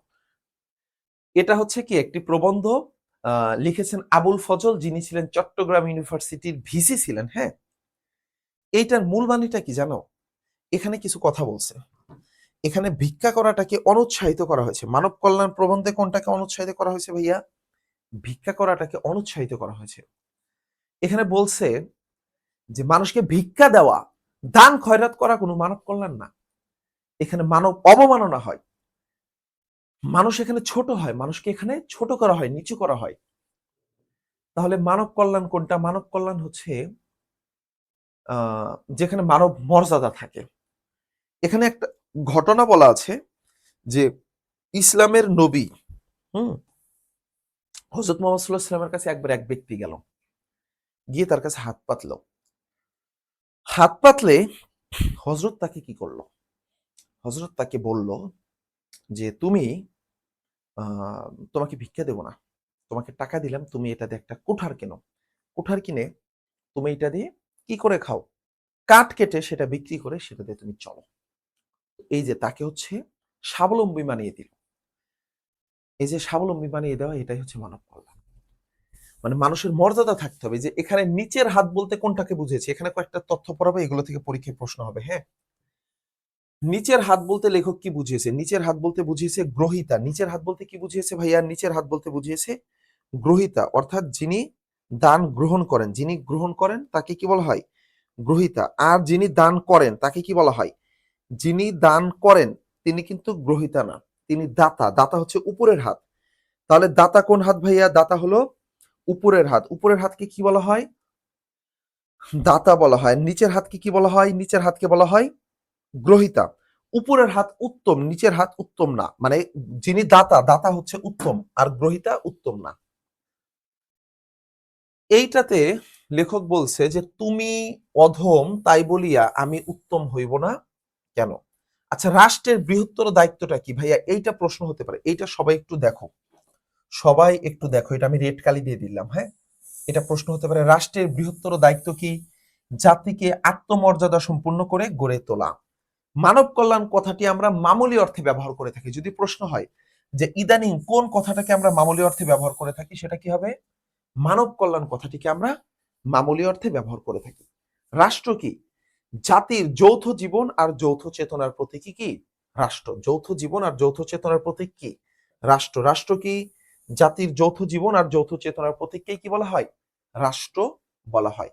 এই রেইনকোট নাকি তোমার এই গল্পে, এই প্রবন্ধে, মানব কল্যাণ প্রবন্ধে একটি সেবাধর্মী সংস্থার কথা বলেছে, যেটার নাম হলো রেড ক্রস। আসো, মানব কল্যাণ প্রবন্ধটি নেওয়া হয়েছে মানবতন্ত্র থেকে। কোন কোন কোন গ্রন্থ থেকে নেওয়া? এটা ভুল আছে, এখানে মানবতা লেখা আছে, এটা হবে মানবতন্ত্র। কি হবে ভাইয়া? মানবতন্ত্র হবে। এখানে কিন্তু আমার স্পেলিং মিস্টেক আসছে, তোমরা আবার এটাকেই দেখিও না। এটা হবে কি? মানবতন্ত্র। মানবতন্ত্র নামক প্রবন্ধ, মানবতন্ত্র নামক গ্রন্থ থেকে নেওয়া হয়েছে মানব কল্যাণ। আমাদের দৃষ্টিভঙ্গি পাল্টাতে হবে। এখানে আমাদের মানসিকতা পাল্টানোর কথা লেখক বলেছেন। লেখক কি পাল্টানোর কথা বলছেন? আমাদের মানসিকতা পাল্টাতে হবে। প্রাবন্ধিক আবুল ফজলের পিতার নাম কি? পিতার নাম হলো ফজলুর রহমান। কি রহমান? ফজলুর। এটা কিন্তু ফয়জুর না, কি হবে? ফজলুর রহমান। আবুল ফজল কোন বিশ্ববিদ্যালয়ের উপাচার্য ছিলেন? তিনি ছিলেন চট্টগ্রাম বিশ্ববিদ্যালয়ের উপাচার্য। আমাদের প্রচলিত ধারণা আর চলতি কথায় কোন কথাটি সস্তা আর মামুলি অর্থে ব্যবহৃত হচ্ছে? সেটা হবে মানব কল্যাণ কথাটি। আবুল ফজল কত খ্রিস্টাব্দে মৃত্যুবরণ করেন? 1983 সালে মৃত্যুবরণ করেন। উপরের হাত সবসময় নিচের হাতের থেকে শ্রেষ্ঠ, কথাটি কে বলেছিলেন? ইসলামের নবী বলেছিলেন। ইসলামের নবী কি বলছে? উপরের হাত সবসময় নিচের হাতের চেয়ে শ্রেষ্ঠ। দান বা ভিক্ষা গ্রহণকারীর মাঝে কোনটি প্রতিফলিত হয়? সেটা হলো দীনতা প্রতিফলিত হয়। দান বা ভিক্ষা গ্রহণকারীর মাঝে কোনটি প্রতিফলিত হয়? দীনতা। আসো ভাইয়া, আমরা প্রবন্ধগুলো শেষ করলাম, গল্প প্রবন্ধ। এবার আমরা যাব তোমাদের কবিতায়। বিদ্রোহী কবিতা যদি দেখি, বিদ্রোহী কবিতা সম্পর্কে মনে রাখবা, বিদ্রোহী কবিতাটি নেওয়া হয়েছে অগ্নিবীণা কাব্যগ্রন্থ থেকে। এটা অগ্নিবীণা কাব্যগ্রন্থের দ্বিতীয় কবিতা। অগ্নিবীণা কাব্যগ্রন্থের দ্বিতীয় কবিতার নাম কি ভাইয়া? বিদ্রোহী। অগ্নিবীণা কাব্যগ্রন্থের দ্বিতীয় কবিতার নাম কি রে? বিদ্রোহী। আচ্ছা, প্রথম কবিতার নাম কি? প্রথম কবিতার নাম কি সেটা তোমরা সবাই বলবা। এই যে এখানে আমি লিখে দিয়েছি প্রলয় উল্লাস। প্রথম কবিতার নাম কি ভাইয়া? প্রলয় উল্লাস। আচ্ছা, এই বিদ্রোহী কবিতাটি প্রথম প্রকাশিত হয় বিজলি পত্রিকায়। বিদ্রোহী কবিতাটি প্রথম প্রকাশিত হয় সাপ্তাহিক বিজলি পত্রিকায়। বিদ্রোহী কবিতাটি প্রথম প্রকাশিত হয় সাপ্তাহিক বিজলি পত্রিকায়। আচ্ছা, কাজী নজরুল ইসলাম 1917 সালে কোথায় যোগদান করেন ভাইয়া? 49 নাম্বার বাঙালি পল্টনে যোগদান করেন। 49 নাম্বার বাঙালি পল্টনে যোগদান করেন, অর্থাৎ বিশ্বযুদ্ধে। বিদ্রোহী কবিতা প্রকাশের পর বিদ্রোহী কবি খ্যাতি পান। জাতীয় কবি হিসেবে স্বীকৃতি পান 1972 সালে, অর্থাৎ বাংলাদেশের স্বাধীনতার পর শেখ মুজিবুর রহমান উনাকে ভারত থেকে বাংলাদেশে নিয়ে আসেন এবং বাংলাদেশের জাতীয় কবির মর্যাদা দেন। মৃত্যু হচ্ছে 29 আগস্ট 1976 সাল। আমরা জানি নজরুল 12 বছর বয়সে লেটোর দলে যোগদান করে পালা গান রচনা করেন। লেটোর দলে যোগদান করে কি করেন ভাইয়া? পালা গান রচনা করেন। প্রশ্ন হবে নাম্বার 1, অগ্নিবীণা কাব্যগ্রন্থে বিদ্রোহী কবিতার অবস্থান কোনটি? বিদ্রোহী কবিতা একটি দ্বিতীয় নাম্বার কবিতা। কত নম্বর কবিতা ভাইয়া? দ্বিতীয় নাম্বার। বিদ্রোহী কবিতা কোন পত্রিকায় প্রকাশিত হয়? সাপ্তাহিক বিজলি পত্রিকায় প্রকাশিত হয়। সাপ্তাহিক বিজলি পত্রিকায় প্রকাশিত হয়। কবি নিজেকে কিসের নটরাজ বলেছেন? বলেছেন মহাপ্রলয়ের আমি নটরাজ। মহাপ্রলয়ের আমি নটরাজ। মহাপ্রলয়ের নটরাজ বলেছেন। আচ্ছা, তাহলে রাইট আনসার হবে কি ভাইয়া? মহাপ্রলয়। এখানে রাইট আনসার কি হবে? বিজলি পত্রিকা। অগ্নিবীণা কাব্যগ্রন্থের দ্বিতীয় কবিতা। কবি কার শিষ্য? বলে আমি বিশ্বামিত্র শিষ্য। কবি কার শিষ্য ভাইয়া? বিশ্বামিত্রের শিষ্য।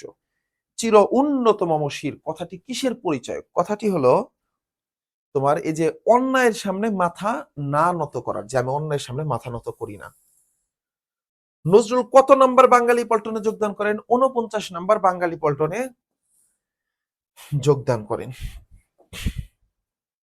চলো 18 বছর বয়সটা দেখি। 18 বছর বয়স কবিতাটি লিখেছেন কে ভাইয়া? সুকান্ত ভট্টাচার্য, যিনি 1926 সালে জন্মগ্রহণ করে 47 সালে মারা গেছে। মাত্র 21 বছর বেঁচে ছিলেন। লেখক কত বছর বেঁচে ছিলেন? অনলি 21 বছর। তোমাদের সবার চেয়ে ছোট ছিল উনি। তোমাদের এখন 20-21 বছর, সুকান্ত ভট্টাচার্য মাত্র 20-21 বছরই বেঁচে ছিলেন।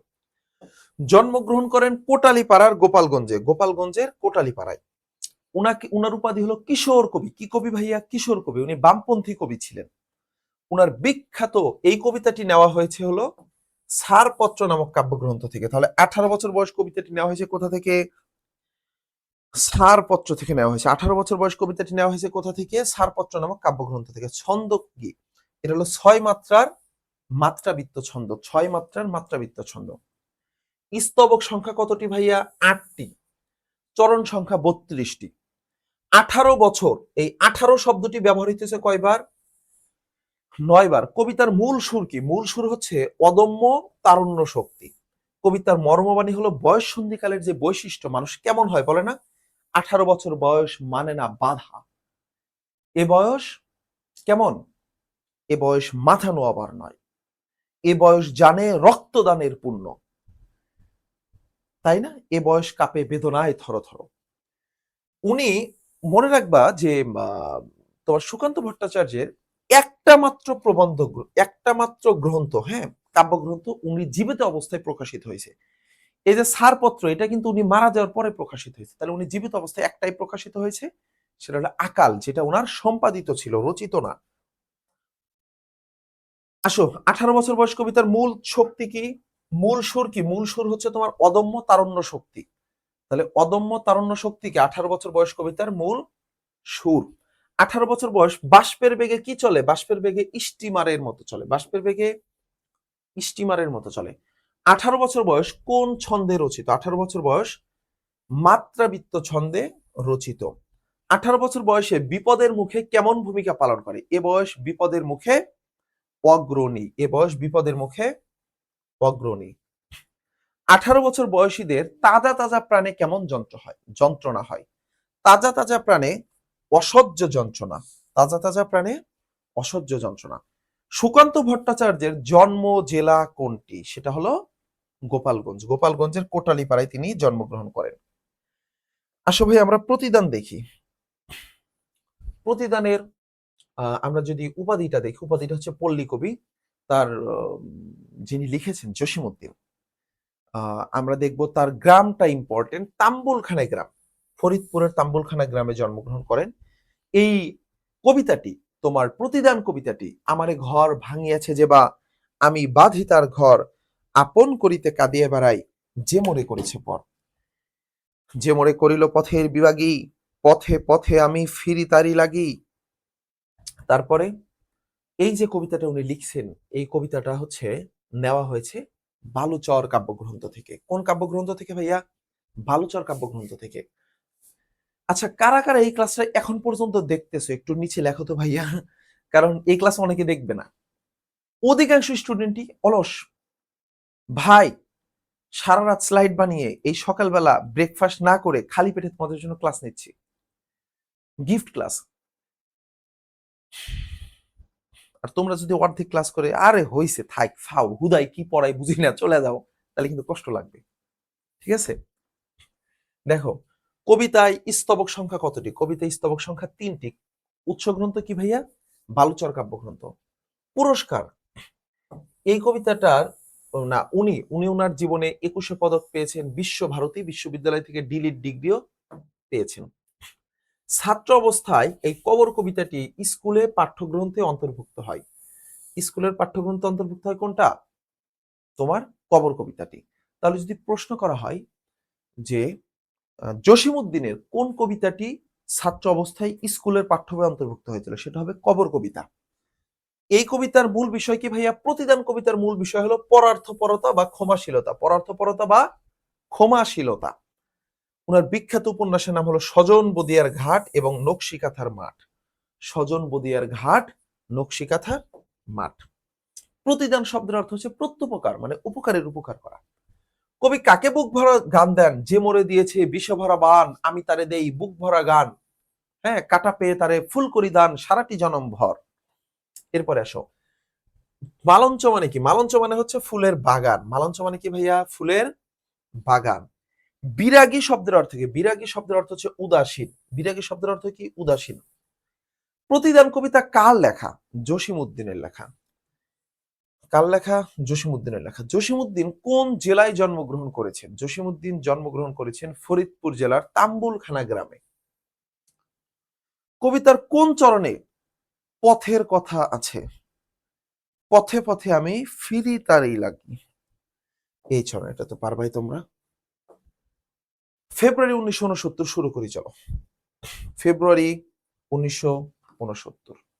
হ্যাঁ, আবার ফুটেছে দেখো কৃষ্ণচূড়া থরে থরে, শহরের পথে কেমন নিবিড় হয়ে, কখনো মিছিলে কখনো বা একা, হেঁটে যেতে যেতে মনে হয় ফুল নয় ওরা শহীদের ঝলকিত রক্তের বুদবুদ, স্মৃতিগন্ধে ভরপুর।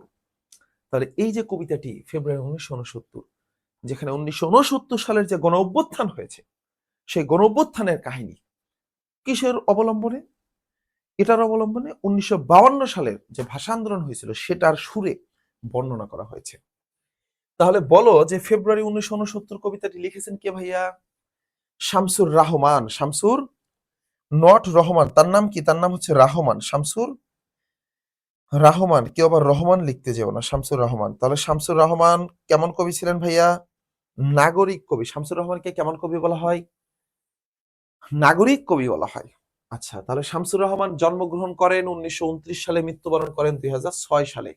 তার পৈতৃক নিবাস নরসিংদীর পাহাড়তলি গ্রামে। নরসিংদীর পাহাড়তলি গ্রামে। এই ফেব্রুয়ারি 1969 কবিতাটি নেওয়া হয়েছে নিজ বাসভূমি নামক কাব্যগ্রন্থ থেকে। কোথা থেকে নেওয়া হয়েছে? নিজ বাসভূমি নামক কাব্যগ্রন্থ থেকে নেওয়া হয়েছে ফেব্রুয়ারি 1969 কবিতাটি। আচ্ছা, আমরা যদি ফেব্রুয়ারি 1969 পড়ি, তারপরে সোনার তরী পড়বো, তাহারাই পরে মনে পড়বো, আমি কিংবদন্তির কথা বলছি জাস্ট, আর 4টা পড়বো। ওকে, তোমরা একটুখানি ভাইয়ার সাথে থাকো, তোমরা হতাশ হয়েও না, একটু থাকো, ইনশাল্লাহ আমরা এগুলো কভার করে ফেলবো। আসো, এই কবিতাটি প্রথম প্রকাশিত হয় সাপ্তাহিক সোনার বাংলা পত্রিকায়। সাপ্তাহিক সোনার বাংলা পত্রিকায়। এখানে দুজন ভাষা শহীদের নাম আছে। কয়জন ভাইয়া? দুজন। কে কে? সালাম এবং বরকত। সালাম এবং বরকতের কথা উল্লেখ আছে।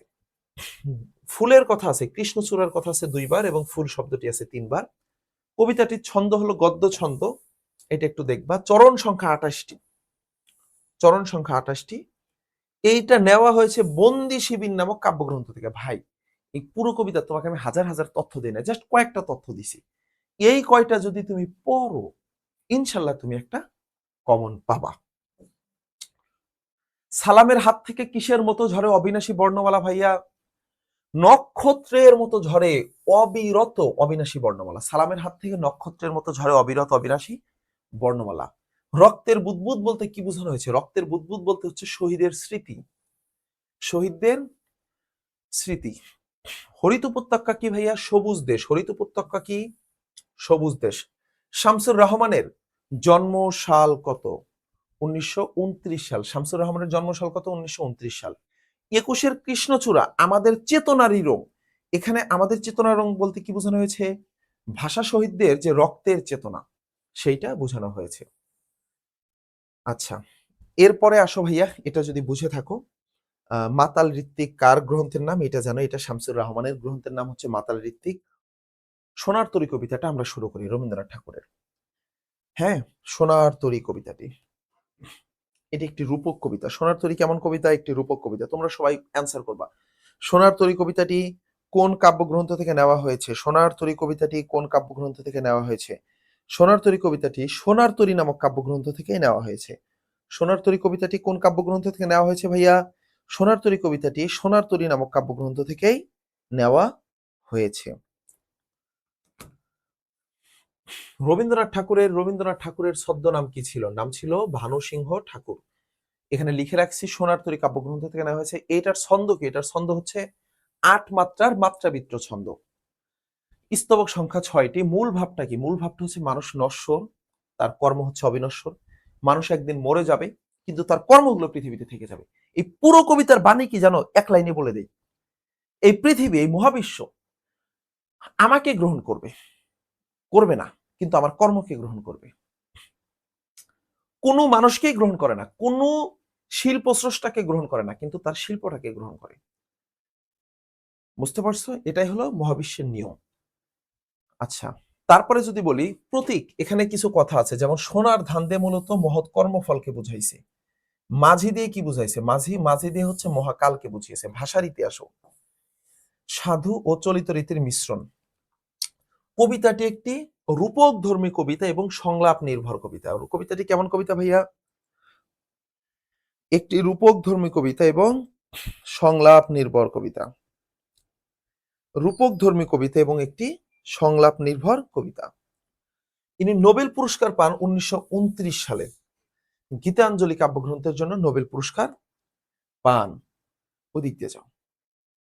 আচ্ছা, এই কবিতাতে বলেছে যে চারিদিকে বাঁকা জল করিছে খেলা। এই বাঁকা জলটা কি? বাঁকা জলটা হলো তোমার কাল স্রোত বা মহাকাল। বাঁকা জলটা কি ভাইয়া? কাল স্রোত বা মহাকাল। সোনার তরী কবিতায় সোনার ধান কি? সোনার ধান হলো মানুষের সৃষ্টিকর্ম। সোনার ধানটা কি ভাইয়া? মানুষের সৃষ্টিকর্মটাকে কি বলা হয় রে বোকারা? সোনার ধান বলা হয় মানুষের সৃষ্টিকর্মকে। ওগো, তুমি কোথা যাও? কোন বিদেশে? এখানে তুমি কে? তুমি হচ্ছে মাঝিকে বলতেছে যে ওগো তুমি কোথা যাও, কোন বিদেশে। সোনার তরী কবিতায় ঋতু ও মাস কোনটি? এখানে বর্ষা মাসের কথা বলা হয়েছে, শ্রাবণের কথা বলা হচ্ছে। রবীন্দ্রনাথ কত সালে নোবেল পুরস্কার পান? 1913 সালে নোবেল পুরস্কার পান। সোনার তরী কবিতায় মোট স্তবক সংখ্যা কতটি? মোট স্তবক সংখ্যা 6টি। এটা কিন্তু পরীক্ষায় আসার মতো প্রশ্ন। মোট স্তবক সংখ্যা কয়টি? এটা থেকে কিন্তু 2025 সালে আসছিল সোনার তরী কবিতায় মোট চরণ সংখ্যা। 2025 সালে আসছিল। তোমরা একটু মিলায় দেখবা, জাতীয় বিশ্ববিদ্যালয়ের প্রশ্ন। তাহারেই পরে মনে ভুলিতে পারি না কোনো মতে। সুফিয়া কামাল বলছে, তাই না? কারে মনে পড়ে রে বোকা তোমার? বলে তাহারেই পরে মনে ভুলিতে পারি না কোনো মতে। নেহাল আহমেদকে মনে পড়ে, শীতকে না। সৈয়দ নেহাল আহমেদ তার যে হাবি বা তার হাজবেন্ড তাকে মনে পড়ে। আসো, যদি প্রশ্ন করা হয় যে তাহারই পরে মনে কবিতাটি উৎস গ্রন্থ কোনটি, কোন কাব্যগ্রন্থ থেকে নেওয়া হয়েছে, কি হবে? সাঝের মায়া নামক কাব্যগ্রন্থ থেকে নেওয়া হয়েছে। এটি প্রথম প্রকাশিত হয় মাসিক মোহাম্মদী পত্রিকায় 1935 সালে। মাসিক মোহাম্মদী পত্রিকায় প্রথম প্রকাশিত হয়। এইটা ছন্দ কি? এটার ছন্দ হলো অক্ষরবৃত্ত ছন্দ এবং 8 এবং 10 মাত্রার ছন্দ। গঠন রীতি কেমন ভাইয়া? সংলাপ নির্ভর কবিতা। কেমন কবিতা? সংলাপ নির্ভর কবিতা। কবিতার মূল বিষয় কি? জীবনের যে বিষণ্ণ মাধুর্য। মাঘের সন্ন্যাসী বলা হয়েছে শীতকালকে। মাঘের সন্ন্যাসী বলা হয়েছে কাকে? শীতকে। কবির নীরবতার কারণ কি? কবির প্রিয় বিয়োগ, মানে কবির হাজবেন্ড চলে যাওয়া, মারা যাওয়া। এটা হচ্ছে তোমার উনি বাংলা একাডেমি পুরস্কার পেয়েছিলেন কবি। কুহেলি উত্তরিতলে মাঘের সন্ন্যাসী, এই এমসিকিউটা হতে পারে। কুহেলি শব্দের অর্থ হচ্ছে কুয়াশা, আর উত্তরী শব্দের অর্থ কি ভাইয়া? উত্তরী শব্দের অর্থ হলো তোমার চাদর। তাহলে কুয়াশার চাদরের তলে কে যায়? মাঘের সন্ন্যাসী, মানে শীতকাল। তাহলে এখানে কুহেলি উত্তরী তলে মাঘের সন্ন্যাসী, মাঘের সন্ন্যাসী মানে কি ভাইয়া? শীতকাল। তাহলে কুহেলি উত্তরী তলে কি হবে? মাঘের সন্ন্যাসী। কুহেলি উত্তরী তলে কি হবে ভাইয়া? মাঘের সন্ন্যাসী হবে। কোহেলি উত্তরী তলে মাঘের সন্ন্যাসী। তাহারাই পরে মনে কবিতাটি কোন কাব্যগ্রন্থে এসেছে? সাঝের মায়া নামক কাব্যগ্রন্থে এসেছে। কবির বসন্ত বিমুখতার কারণ কি?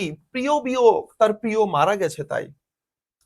কবি ভক্ত কবির কাছে কি শুনতে চান? বসন্ত বন্দনা শুনতে চান। সুফিয়া কামালের জন্মস্থান কোথায়? সুফিয়া কামালের জন্মস্থান হলো বরিশাল। তাহারাই পরে মনে কবিতাটি কোন সুরে আচ্ছন্ন? বিষাদময় রিক্ততার সুরে আচ্ছন্ন। আমি কিংবদন্তির কথা বলছি কবিতা, আবু জাফর ওবায়দুল্লাহ। আমি কিংবদন্তির কথা বলছি, এটা একটা বিখ্যাত কবিতা ভাইয়া। এই কবিতাটি নেওয়াও হয়েছে আমি কিংবদন্তির কথা বলছি নামক কাব্যগ্রন্থ থেকে নেওয়া হয়েছে। এটা যিনি লিখেছেন আবু জাফর ওবায়দুল্লাহ, তিনি জন্মগ্রহণ করেন বরিশালের ক্ষুদ্রকাঠি বহের চরে, হ্যাঁ, গ্রামের নাম। উনার কবিতার উৎস হলো আমি কিংবদন্তির কথা বলছি নামক কাব্যগ্রন্থের এটি একটি নাম কবিতা। এটি লেখা হয়েছে গদ্য ছন্দে। আমি আমার পূর্বপুরুষের কথা বলছি, তার পিঠে রক্ত জবার ক্ষত ছিল। কবিতার বিষয় কি ভাইয়া? দেশপ্রেম এবং ঐতিহ্য সচেতনতা। দেশপ্রেম এবং ঐতিহ্য সচেতনতা এই কবিতার মূল বিষয়। পুরস্কার কি কি পেয়েছিলেন? উনি পেয়েছিলেন 21 পদক, বাংলা একাডেমি পুরস্কার। দায়িত্বের ভিতরে কি আছে ভাইয়া? কৃষি এবং পানি সম্পদ মন্ত্রণালয়ের দায়িত্বে ছিলেন উনি। উনি হচ্ছে ওয়াশিংটন যুক্তরাষ্ট্রের রাষ্ট্রদূত ছিলেন। গুরুত্বপূর্ণ লাইনগুলো যদি বলি, সশস্ত্র সুন্দরের অনিবার্য অভ্যুত্থান কবিতা। যে কবিতা শুনতে জানে না সে আজন্ম কৃতদাস থেকে যাবে। এরপরে আসুন, সশস্ত্র সুন্দরের অনিবার্য অভ্যুত্থান কি হবে ভাইয়া? মোস্ট ইম্পর্টেন্ট এমসিকিউ এটা হবে।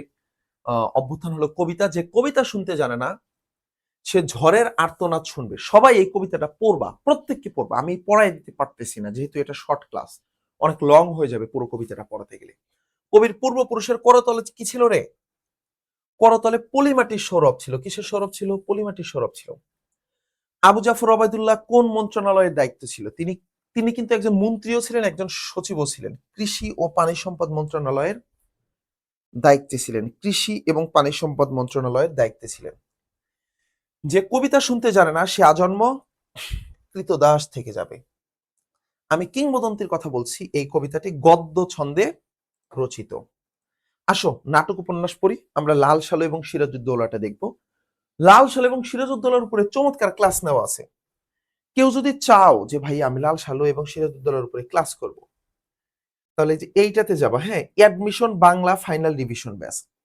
এর ভিতরে ঢুকে আমার চ্যানেলে যাবো। আমার চ্যানেলের নাম কি ভাইয়া? সহায়ক বাই নোমান স্যার। এই চ্যানেলে গিয়ে এইখানে দেখো ক্লাস দেওয়া আছে। ভার্সিটি অ্যাডমিশন বাংলা 9টা ক্লাস দেওয়া আছে। তুমি যদি এই 9টা ক্লাস কমপ্লিট করতে পারো, এক ক্লাসেই পুরো বাংলার এমসিকিউ, এক ক্লাসেই নাটক উপন্যাস, এক ক্লাসেই 11টি গদ্য, এক ক্লাসেই 12টি কবিতা, পুরো ব্যাকরণ ফিনিশ, পুরো ব্যাকরণ ফিনিশ পার্ট 2, টপ এমসিকিউ, আবার লাল সালু, আবার বিরোচন, এই সব কিছুর উপর 9টা ইম্পর্টেন্ট ক্লাস দেওয়া আছে। তুমি যদি 9টা ক্লাসের ভিতরে তোমার যেটা নিয়ে বেশি প্রবলেম, ভাইয়া আমার তো লাল সালু নিয়ে প্রবলেম, তুমি লাল সালুর ক্লাসটা দেখো। আমার ভাইয়া উপন্যাস নিয়ে প্রবলেম, উপন্যাসটা দেখো, কোনো প্রবলেম নাই তো। বুঝতে পারছো বোকারা? আসো আমরা এখান থেকে একটু মোস্ট ইম্পর্টেন্ট তথ্যগুলো এক নজর ঝটপট একটু দেখে নেই। লাল সালু থেকে যদি দেখি ভাইয়া, লাল সালু একটি সমালোচনামূলক সামাজিক উপন্যাস। কেমন উপন্যাস? সামাজিক উপন্যাস। এটার পটভূমি কি? দুর্ভিক্ষ পীড়িত, দুর্ভিক্ষ পীড়িত গ্রামীণ বাংলাদেশ। এখানকার প্রধান চরিত্র হলো মজিদ। মজিদের প্রবেশ, মজিদ কিভাবে মহব্বতনগর গ্রামে প্রবেশ করে, নাটকীয় ভাবে প্রবেশ করে, এটা প্রশ্ন হতে পারে। এটা প্রশ্ন হতে পারে, মজিদ মহব্বতনগর গ্রামে কিভাবে প্রবেশ করে? মজিদ মহব্বতনগর গ্রামে প্রবেশ করে নাটকীয় ভাবে।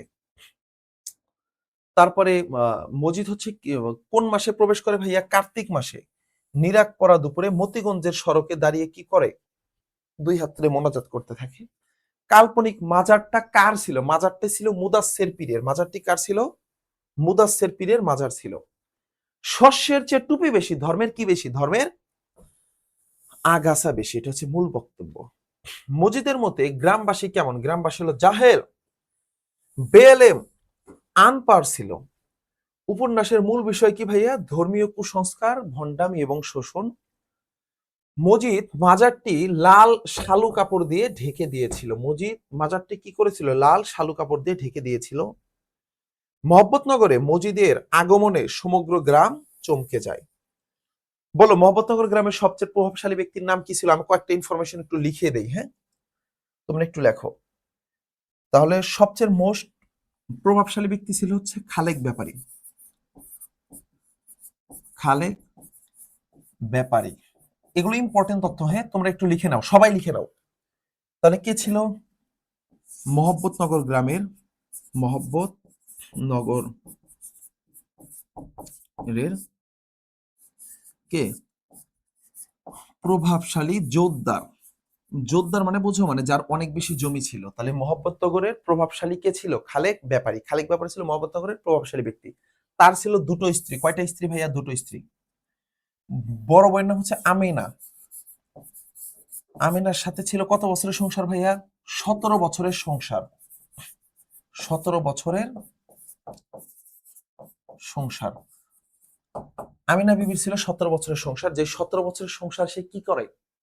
তালাক দিয়ে দেয়। এই সংসারও ভেঙে যায়। 13 বছর বয়সে বিয়ে হয়েছিল, 30 বছর বয়স পর্যন্ত 17 বছরের সংসারকে মজিদের চক্রান্তে খালেক ব্যাপারী তাকে তালাক দিয়ে দেয়। দ্বিতীয় স্ত্রীর নাম হচ্ছে তানু বিবি। দ্বিতীয় স্ত্রীর নাম কি? তানু বিবি। বছর বছর বাচ্চা, আস্তে আস্তে বাচ্চা জন্ম দেয়। তানু বিবি কি করে? বছর বছর আস্তে আস্তে বাচ্চা জন্ম দিত।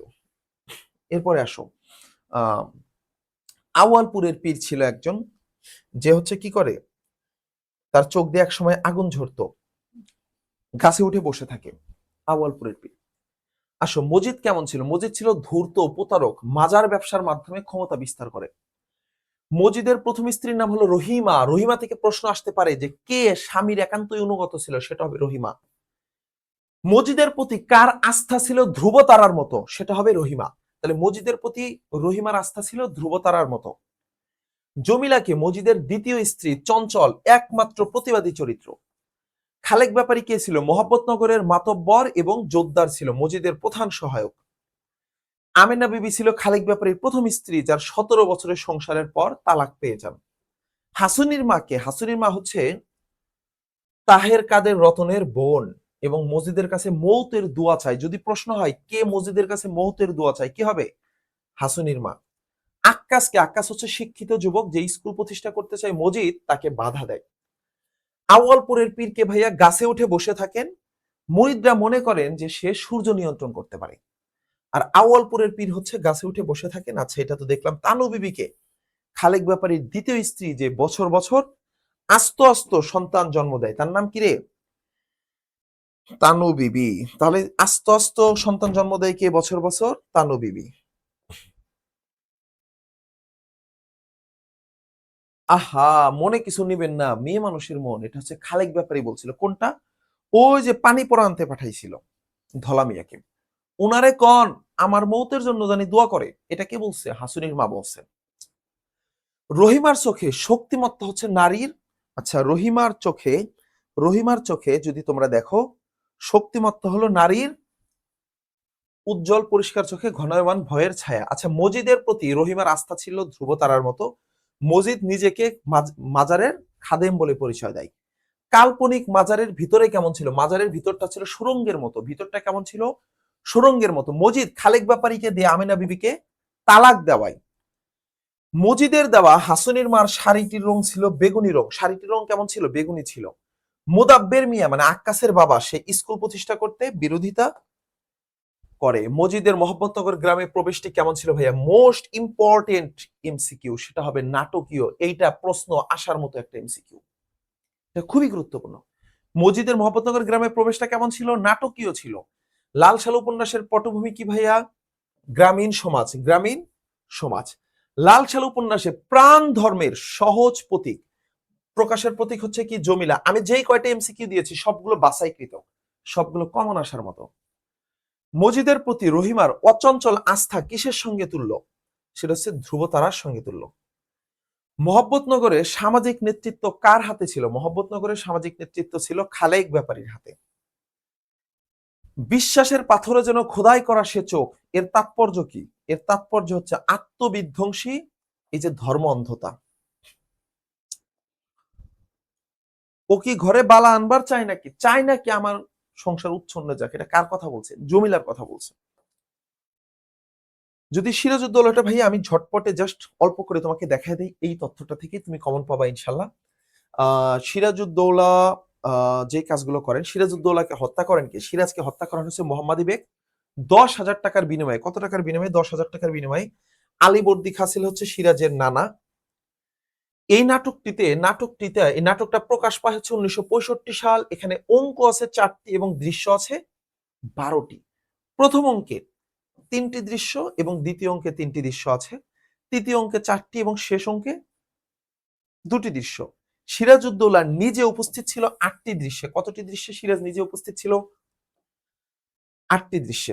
এবার বলো সিরাজউদ্দৌলা নাটকের সিরাজের পিতার নাম হলো জয়নুদ্দিন। পিতার নাম কি ভাইয়া? জয়নুদ্দিন। মাতার নাম আমিনা বেগম। পিতার নাম জয়নুদ্দিন, মাতার নাম আমিনা বেগম। লুৎফুন্নেসা ছিল তার স্ত্রী। আর মির্জা ইরিস খানের কন্যা। হ্যাঁ, মির্জা ইরিস খানের কন্যা। লুৎফুন্নেসাকে এই সিরাজউদ্দৌলাকে আটকের পর লুৎফুন্নেসাকে ধরে ঢাকায় নিয়ে আসা হয়। মোহনলাল কে ছিল? মোহনলাল ছিল নবাবের বিশ্বস্ত সেনাপতি।